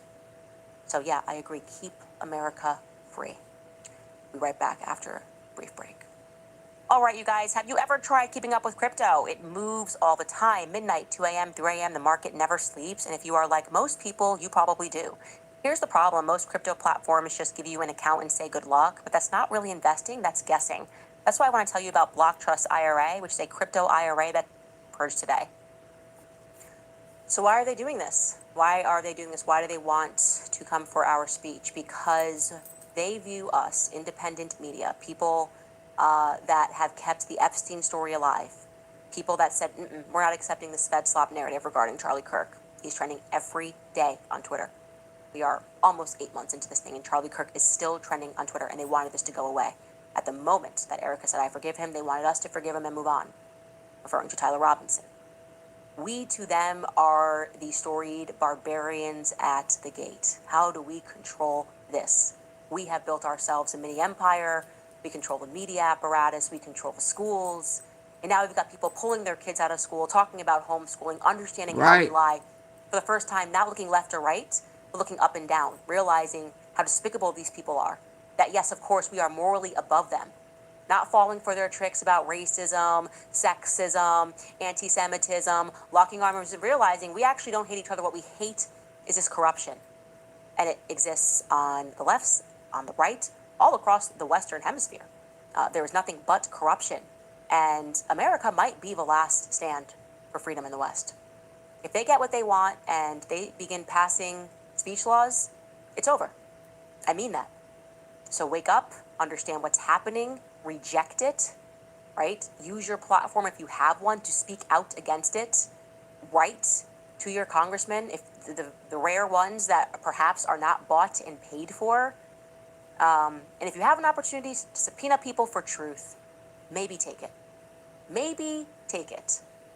How many more lawsuits can these people possibly throw at me? A surprise lawsuit, just never been done. Maybe it has. Never been done in my life, I should say. Anyway, let's get to the top comment from last episode. We have Wednesday Coffee writes, the fact that they gave you the most vile person of the year, but not Epstein, says it all. And then some. Oh, are you still talking about Jeffrey Epstein? Yeah, we are. We kind of are. I'm sorry, Mr. President. yeah, maybe he should have won that. I felt like, I do have to say that I think being a pedophile ranks higher for being vile. Yep. But I don't know. I What do I agree. know? I'm just out here trying to use rich white men, as you said. Brock Jordan writes, imagine believing a lady on the internet is the most vile person and not the people dropping bombs on schools. Yeah, that was pretty vile, Trump, when you guys just like randomly dropped a bomb on 150 schoolgirls in Iran and then lied to us about it. It ranks up there. That's what I would say. I don't know. What do I know? No, nothing. That's why you guys, we have to squash the independent. They're so stupid and low IQ, but for some reason they're effective Wow. at making people see us through the correct lens, I see. I would say people are seeing things for the first time. The scales are falling off of all of our eyes. All right, to Absolutely. get to some of today's comments, we're going overtime today. Sorry, Baron. I know Baron waits for me to get off. I'm actually, if you didn't watch Baron Coleman's show last night, please do watch the show. It was a fantastic monologue, correlating what is happening, and he holds a sympathetic view, much more sympathetic than I do, of what's going on with Erica Kirk.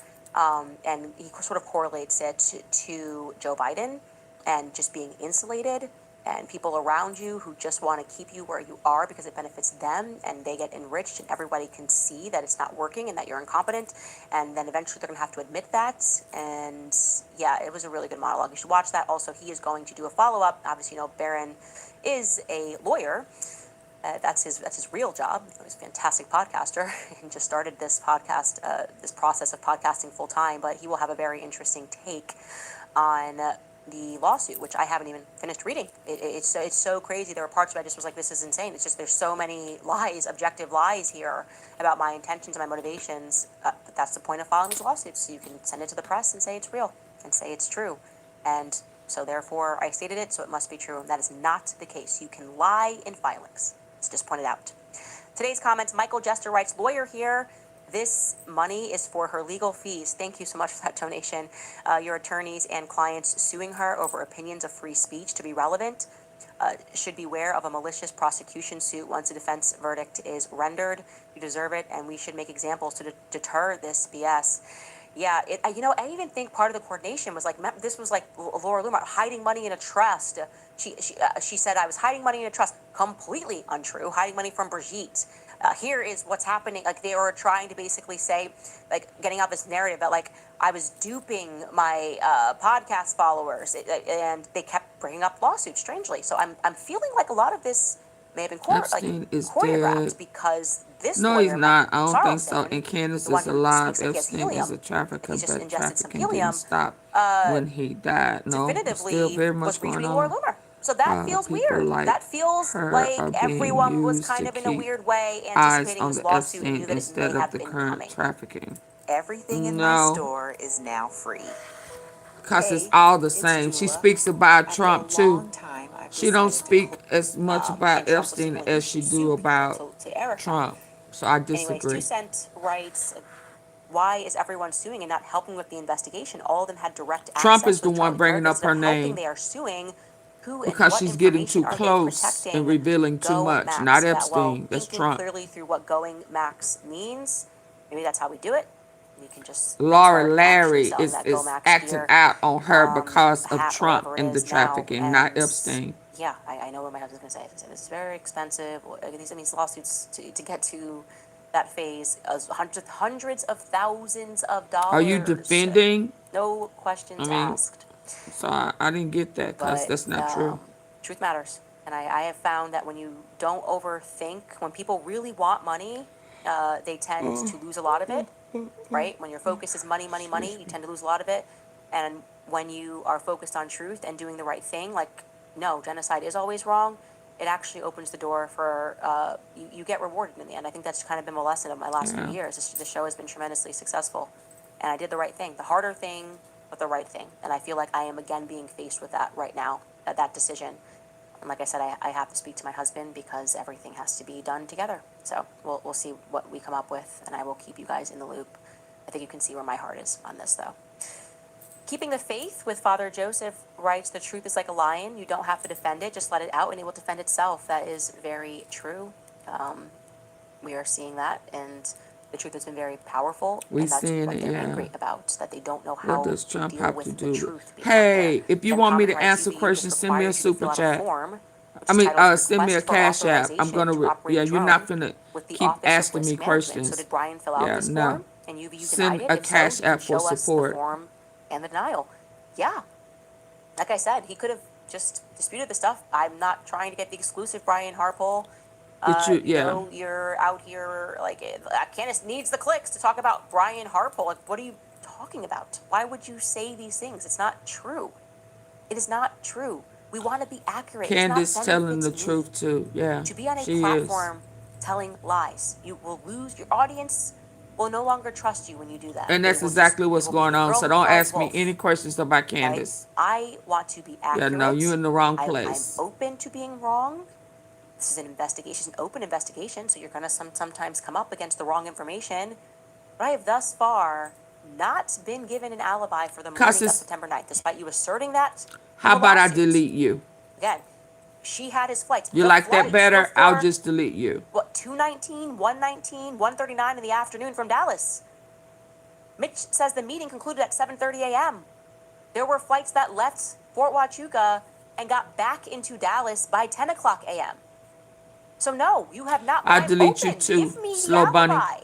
Give it to me. Give me the text message, the Starbucks receipts at the airport or whatever, wherever you were, or I guess not at the airport because that was an afternoon flight. I do. The Delete, coffee receipt delete. from that morning. Like I texted you. Bye, I aimed bye. to be Yeah, no. accurate, and I was sympathetic to you, and I was wrong about you. Wrong place. I was deeply wrong about you. My instincts were wrong, and I probably shouldn't have immediately defended you in the beginning, only for you to throw it in my face and pretend that I didn't. Right. It was part of the early conspiracies. Yeah, you defended them. Same thing she did for Erica Kirk. Defended them. It took her a while to catch on with Erica Kirk, baby. And yes, you did defend the guys. Like, why is that? Why did he announce that he was unalive? He announced that he was unalive. Yeah, now you want to sue her. Cause she got the truth. It's recorded. She recorded it. She got it. She did lives on it. Maybe you're just now realizing that she went live on it. And you know it's there. I don't know. But she defended and then they come back and suing her or belittling and, flipping the script. That's how the devil do though. That's how the devil do. When you see them for who they really are. Like I said, he could have just disputed the stuff. I'm not trying to get the exclusive Brian Harpole. You're out here like Candace needs the clicks to talk about Brian Harpole. Like, what are you talking about? Why would you say these things? It's not true. It is not true. We want to be accurate. They want to be able to lie and control the narrative. To be on a platform telling lies, you will lose your audience. Will no longer trust you when you do that. They will be the girl who cried wolf. Okay? I want to be accurate. I'm open to being wrong. This is an investigation, an open investigation, so you're going to sometimes come up against the wrong information. Every week, award-winning chefs make hundreds of globally inspired Did you see meals Miss for many Owens? kinds of diets with real ingredients, nothing Oh, artificial. yeah, no, I don't in real remember. I don't remember. Don't gotta explain nothing on your channel. Oh, yeah, I don't know who these people think they are. Thus far, not I don't been know given where an they alibi think for they the morning are. of September 9th, despite you asserting that in the lawsuit. Again, And she probably had the his main flights. ones that didn't hit the were like for, button want me to explain 2:19, something to them. 1:19, Get out of here. 1:39 in the afternoon from Dallas. Mitch says the meeting concluded at 7:30 a.m. There were flights that left Fort Huachuca and got back into Dallas by 10 o'clock a.m. So no, you have not, but I'm open. Give me the alibi. Give it to me. Give me the text message, the Starbucks receipts at the airport or whatever, wherever you were, or I guess not at the airport because that was an afternoon flight. The coffee receipt from that morning. Like I texted you, I aimed to be accurate, and I was sympathetic to you, and I was wrong about you. That's what I will say. I was deeply wrong about you. My instincts were wrong, And I probably And she's shouldn't woman have immediately enough defended you in to the say beginning, she or was for you to throw it in wrong. my face and pretend that I didn't. That was part of the early conspiracies. Good luck with Matt Carlson as a lawyer, by the way. I will say that. Goops writes, happy birthday, Candace. You inspire me so much. Stay strong in God's strength. There is a purpose in everything. Just rest in his providence. I feel like even there is some providence to me having received my confirmation and hearing that message, that homily about how, like, what it means is, like, you then really have to toughen up. You become a soldier for truth, a soldier for Jesus. And that happens, and I come back, and it is like full-blown attacks coming from every direction. But I was fashioned for this. I really do believe that. I believe that everything that's happened to me happened for a reason, because I feel battle ready, like battle hardened from 2023, 2024, the things that happened. They pulled a carpet under my feet. They smeared me, tried to stop me from being able to travel to Australia. And so to go through all of that, it just makes you go, okay, I actually now have I can deal with this. I know how to fight this. We have the right players that are in place, and I have the support of the people. And that matters too. Hey, To know Bryant. that people have my back in the way that you guys do here in the comments. Brise writes, fighting for Charlie. Thank you for keeping the story as alive as you have. Thank you guys for caring about this story.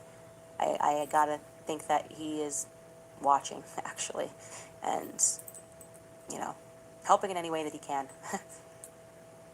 I also want to tell you guys a great way to support us, obviously, always, is the merch store. Buy yourself a t-shirt, buy yourself a hat, go to CandaceOwens.com. Okay, Tomorrow I got we one more I'm going have, to play, and I'm going to call it a night.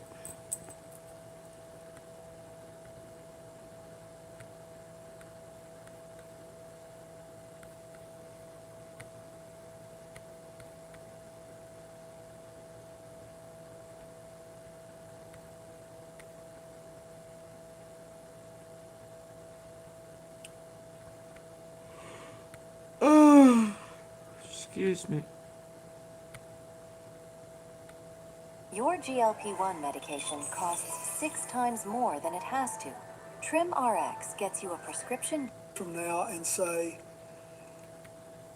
now look, I want you to do something for me before I say another word. I want you to set aside just for a moment whether you voted for this administration or the last one.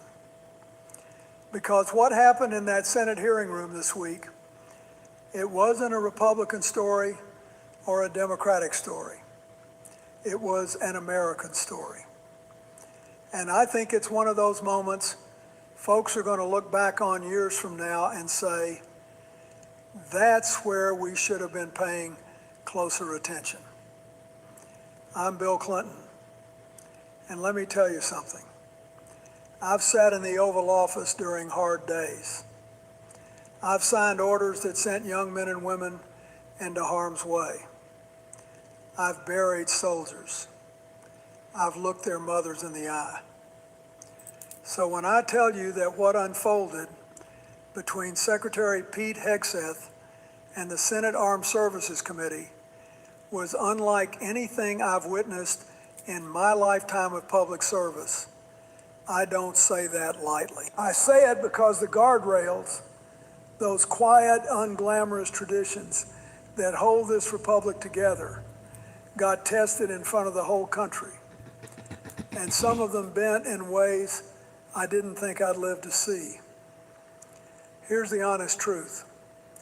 Most folks watching the news only caught the headlines, the shouting, the interruptions, the viral clips. But the real story, the story that matters, is buried in the small details. A pause before an answer, a question asked 3 times, a senator, an astronaut who flew combat missions over Iraq, holding up a Pentagon manual the Pentagon itself wrote. And we'll come back to that exchange in a moment, because I want you to understand exactly what was being said and what was being refused. So pour yourself a cup of coffee. Sit with me for a few minutes. because this isn't about scoring points. This is about whether the institutions we inherited, the ones our grandparents fought for, are going to be handed off to our grandchildren in the same shape we got them. And right now, I've got concerns, real ones. Now, before we get into what was actually said, let me explain in plain English what a Senate Armed Services Committee hearing really is. Because I think the cable news folks have made these things look like a circus, and they shouldn't. That was They're such one an of the most embarrassing important display. traditions we have. Yep. The founders, when they sat down in Philadelphia, were terrified of one thing more than almost any other: a standing army with no civilian leash on it. They just fought a war against a king who used soldiers as his personal instrument. So they did something remarkable. They wrote into the Constitution that the military would always answer to elected civilians. The president commands, but Congress funds, Congress declares, and Congress oversees. That's not a technicality. That's the whole ball game. When I was president, I worked with two of the finest defense secretaries this country has ever produced, Bill Perry and Bill Cohen. Bill Cohen was a Republican, by the way. I picked him on purpose because I believe then and I believe now that the Pentagon shouldn't feel like a partisan fortress. It belongs to all of us. And every few months, those men would walk up to Capitol Hill, sit in front of senators from both parties, and answer hard questions under oath. Sometimes the questions were unfair. Sometimes the senators grandstanded. But Bill Perry and Bill Cohen understood that hearing room is sacred ground. It's where the people, through their representatives, get to ask the most powerful military on earth, what are you doing in our name? Now here's the situation Secretary Hegseth walked into. We've got American forces engaged in active combat operations against Iran. We've got a missile strike on what appears to be a girls' elementary school in the town of Minab. And we'll come back to that school because the numbers matter. We've got allegations of unlawful orders, of dismantled oversight offices, of officers being removed under questionable circumstances.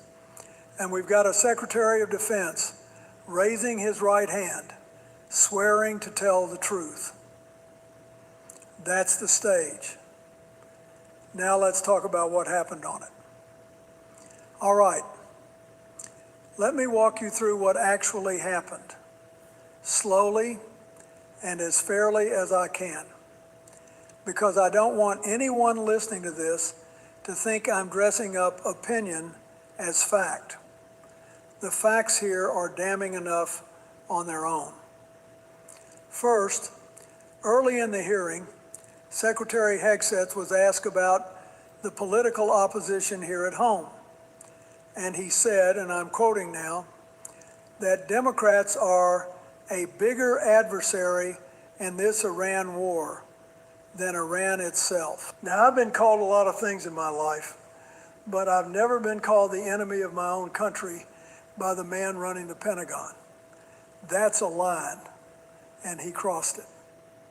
So I finally got my hands on the brown, buckleless belt loops, and no more zip ties to hold our pants together, even when you're a blue-collar worker. And these solve the problem of that belt buckle stabbing you in the stomach, but using the zip ties instead of a belt. You hook it on the first loop, pull the Velcro, pull it through the second, Velcro it down, and what don't you have? You don't have that belt buckle.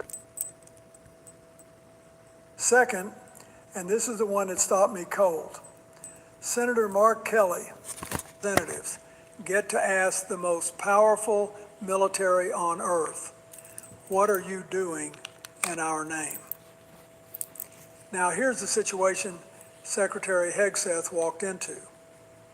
We've got American forces engaged in active combat operations against Iran. We've got a missile strike on what appears to be a girls' elementary school in the town of Menab. And we'll come back to that school because the numbers matter. We've got allegations of unlawful orders, of dismantled oversight offices, of officers being removed under questionable circumstances. And we've got a Secretary of Defense raising his right hand, swearing to tell the truth. That's the stage. Now let's talk about what happened on it. All right. Let me walk you through what actually happened, slowly and as fairly as I can, because I don't want anyone listening to this to think I'm dressing up opinion as fact. The facts here are damning enough on their own. First, early in the hearing, Secretary Hegseth was asked about the political opposition here at home.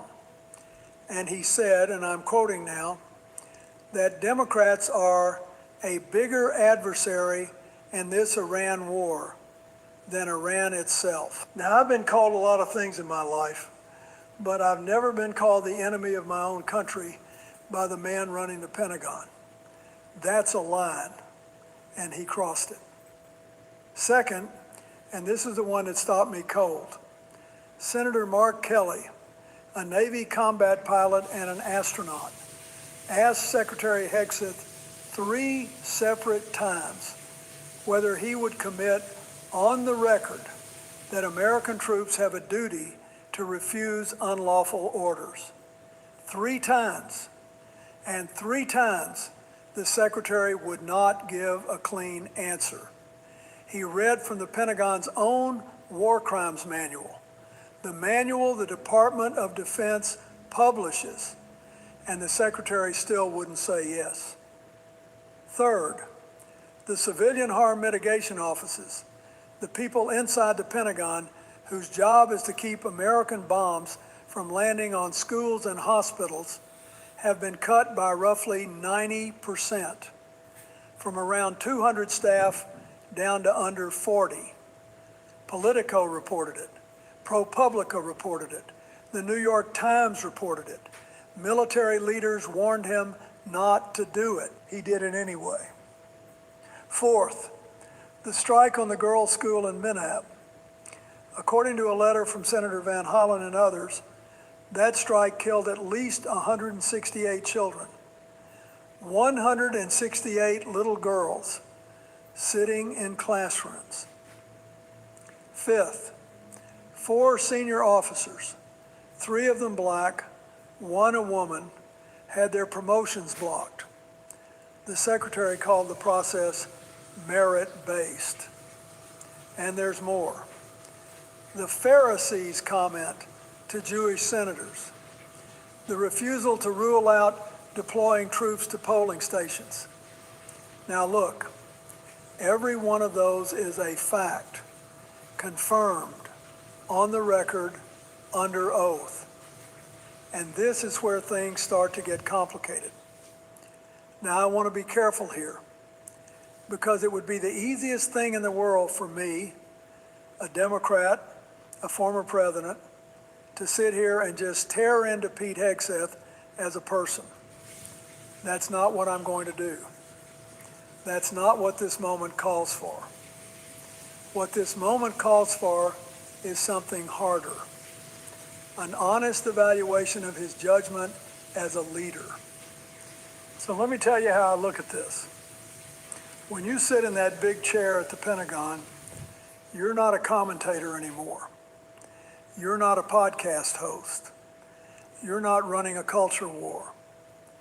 You are the civilian steward of 2.5 million Americans in uniform and a budget bigger than most nations' entire economies. Every word you say, every single one, gets read in barracks in Okinawa, in submarines under the Arctic, and embassies in Riyadh.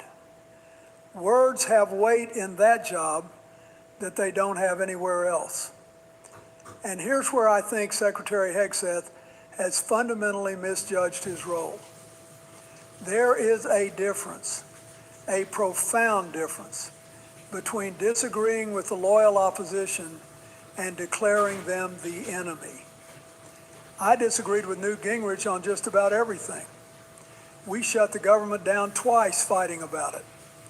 But I never once stood at a podium and called him an adversary of the United States. Because the moment a cabinet officer does that, he stops being a secretary of all Americans and starts being a partisan general. And the troops feel that. Believe me, they feel it. The same goes for the unlawful orders question. Look, the right answer takes about 4 seconds. Of course, American service members must refuse unlawful orders. That principle goes back to Nuremberg, and it's the bedrock of our military code. That's it. That's the answer. Every defense secretary I ever knew could have given it in their sleep. The fact that he wouldn't 3 times, that's not toughness. That's a leadership failure of the most serious kind. And I say that more in sorrow than in anger. Now, here's where I want to slow down and talk to you about something that doesn't get nearly enough attention in our politics: the guardrails. The boring, beautiful, indispensable guardrails of American democracy. We've got to remember civilian control of the military, the duty to refuse unlawful orders, an independent officer corps, oversight by elected representatives. These aren't Democratic ideas. They're not Republican ideas. They're American ideas. And a lot of them were paid for. The body scanner reveals the brutal truth about your body that your regular scale will never tell you. For weeks, my scale showed I wasn't losing weight despite diet and exercise. I was about to give up until I discovered the human body.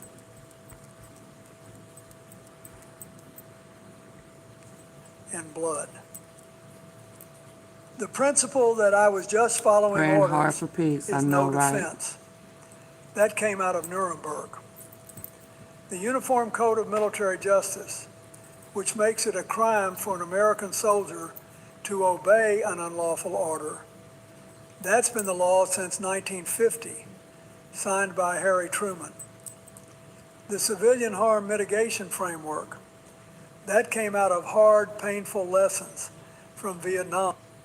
They're American ideas, and a lot of them were paid for in blood. The principle that I was just following orders is no defense. That came out of Nuremberg.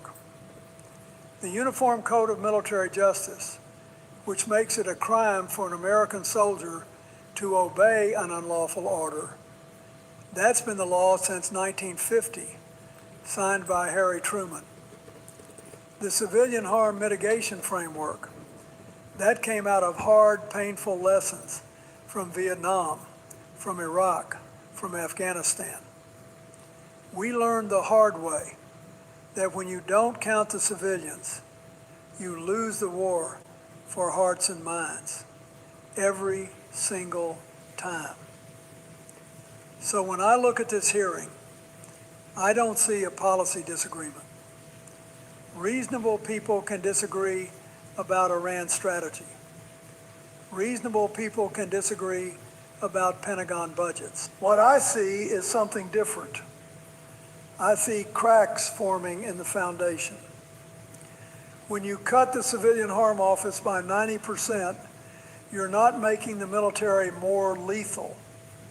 You're making it more likely that an American pilot doing his job in good faith ends up putting a bomb on a school full of children, because the people whose job was to flag that target before the strike aren't there anymore. That's not lethality. That's negligence dressed up as strength. When you block promotions of qualified officers and the pattern lines up almost perfectly with race and gender, You tell every young captain and major in this country that merit is a slogan, not a system. And when a sitting Secretary of Defense will not promise that troops won't be deployed to polling stations on Election Day, you have crossed from policy into something that should keep every American awake at night. That's the foundation talking. And right now, it's groaning. Now, I've been around politics a long time, longer than I sometimes care to admit. And one of the things you learn after enough cycles is the difference between what looks like strength and what actually is strength. They're not always the same thing. In fact, they're rarely the same thing. Here's the honest truth about Secretary Hegseth's performance. It was designed to look strong.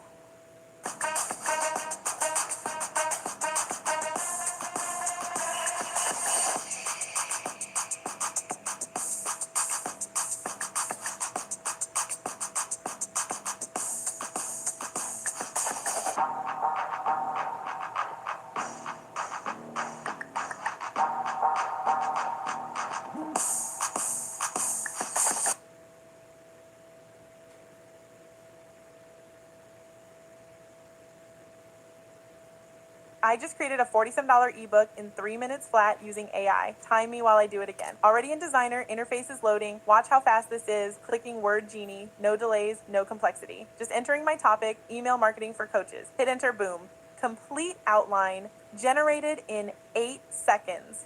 Now watch, it's writing full chapters with real content while we're sitting here. This would take me weeks normally. We're at 45 seconds total. Quick edits. Adding my personal angle here, tweaking this section, takes 20 seconds, still under 2 minutes total. The AI does the heavy lifting, I just guide it. Template selection, this one. Auto-formatted instantly. Look at that professional layout. We're at 2 minutes, 15 seconds, and it looks like I hired a designer. Speed through exports, PDF ready, flipbook created, Kindle format done, multiple professional formats in seconds, total time under 3 minutes from blank screen to published ebook. What used to take weeks now takes minutes. Combative answers, no retreat, insulting the senators questioning him, calling Jewish senators Pharisees, and then when given a chance to walk it back, doubling down, posting AI-generated cartoons, mocking his critics on social media, while at that very moment, families in Manab were burying their daughters in small wooden boxes. That whole posture is calibrated to read as toughness on a podcast, as a fighter, as somebody who won't back down. But let me tell you something I learned the hard way in 1994, when we lost 54 House seats and I thought my presidency might be finished. The American people, and I mean the regular folks, the ones in the diners and the church basements and the union halls, they're a lot smarter than the consultants give them credit for. They can smell the difference between a leader who's strong and a leader who's just loud. They can tell when toughness is real and when it's a costume. And cruelty disguised as toughness is the worst polling thing in American politics. I learned that during the impeachment years. People will forgive you for almost anything, failure, weakness, even sin, if you show them a measure of grace afterward. What they don't forgive is meanness for sport. They don't forgive a cabinet officer mocking dead children. They don't forgive name-calling aimed at colleagues' faith. So here's my prediction, and you can write it down. This hearing isn't going to play the way the war room thinks it played.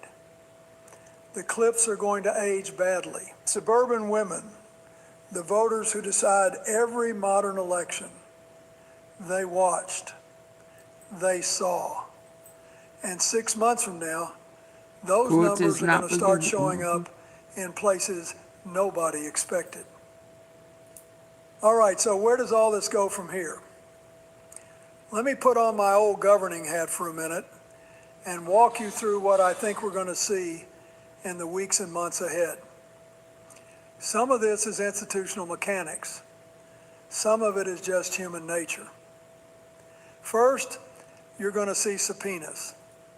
The Senate Armed Services Committee has the authority to compel testimony, documents, internal Pentagon communications, after-action reports on the MENAV strike.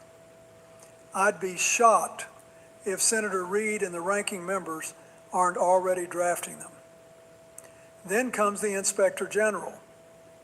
The Pentagon IG is independent by statute, and when 168 children are dead, and the office that was supposed to prevent it has been cut by 90%, that's exactly the kind of investigation the IG was created for. Second, and this one worries me more than the politics, watch the resignations.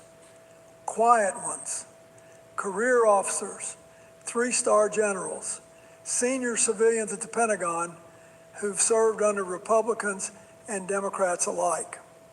They don't make a fuss, they don't go on cable, they just put their papers in and go home. And every one of them takes 30 years of experience out the door with them. That's how institutions really die. Not with a bang, but with a slow drip of good people deciding they can't serve in good conscience anymore. Third, our allies are watching. I spent 8 years on the phone with prime ministers and presidents and chancellors. I can tell you exactly what's being said in London and Berlin and Tokyo right now. They're asking, can we still rely on American command discipline? Can we still share intelligence? It's a fair question, and it's not one that gets answered overnight. And fourth, the 2026 midterms.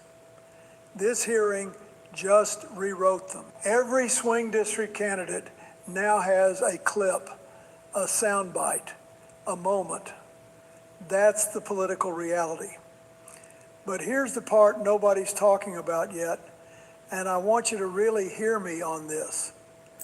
Whatever this administration normalizes, Republican or Democrat, the next administration inherits. Precedent is the most powerful force in Washington. Once you cross a line, the line moves forever. See this cluster of lymph nodes behind your knees? The Mayo Clinic calls them popliteal node. Lights up, please. Now, I told you at the start of this conversation I'd come back to one moment. So here we are. Let me paint it for you. Senator Mark Kelly, a Navy captain, a combat pilot who flew 39 missions over Iraq, an astronaut who commanded the Space Shuttle Endeavour, sitting at that committee dais, in his hands a binder, plain blue cover, inside the Department of Defense Law of War Manual, the Pentagon's own document, written by the Pentagon for the Pentagon.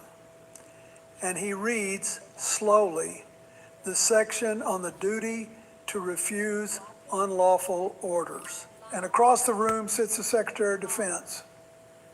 And he will not, cannot bring himself to say yes. That's the picture I want you to hold in your mind. Because that, my friends, is America at a crossroads. Not in some abstract way. Right there, in one room, a combat veteran reading the Pentagon's own words back to the Pentagon's own leader. I'm not here tonight to call for anybody's resignation. That's not my place anymore, and frankly, That's not what this moment needs. I'm not here to demonize Pete Hegseth as a man.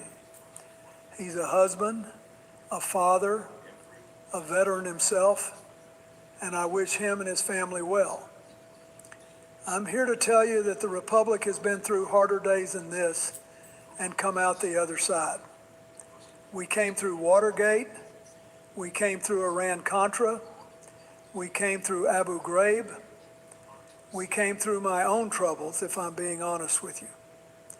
Every single time the country bent, but she didn't break. Because enough citizens, ordinary, decent, thoughtful citizens, stayed awake. So that's my ask of you tonight. Stay awake. Read past the headlines. Watch the hearings yourself. Call your senators, Republican or Democrat, doesn't matter. Tell them civilian control of the military is not a partisan issue and it never will be. Tell them you noticed. Tell them you're paying attention. America's been at crossroads before, and every single time she's chosen the harder right over the easier wrong when her people demanded it. I believe she'll do it again. Good night, and God bless America. Okay, y'all. Good night. Good night, good night, good night. Please like the video on your way out if you didn't coming in. Share it. Subscribe to the Tea Palace. And if you would like to make a donation to the platform since it has been demonetized, please cash out me at $AUNTEAFEE. Good night, Brian. Good night, Joe. Thank y'all. Y'all have a good night. Get some sleep.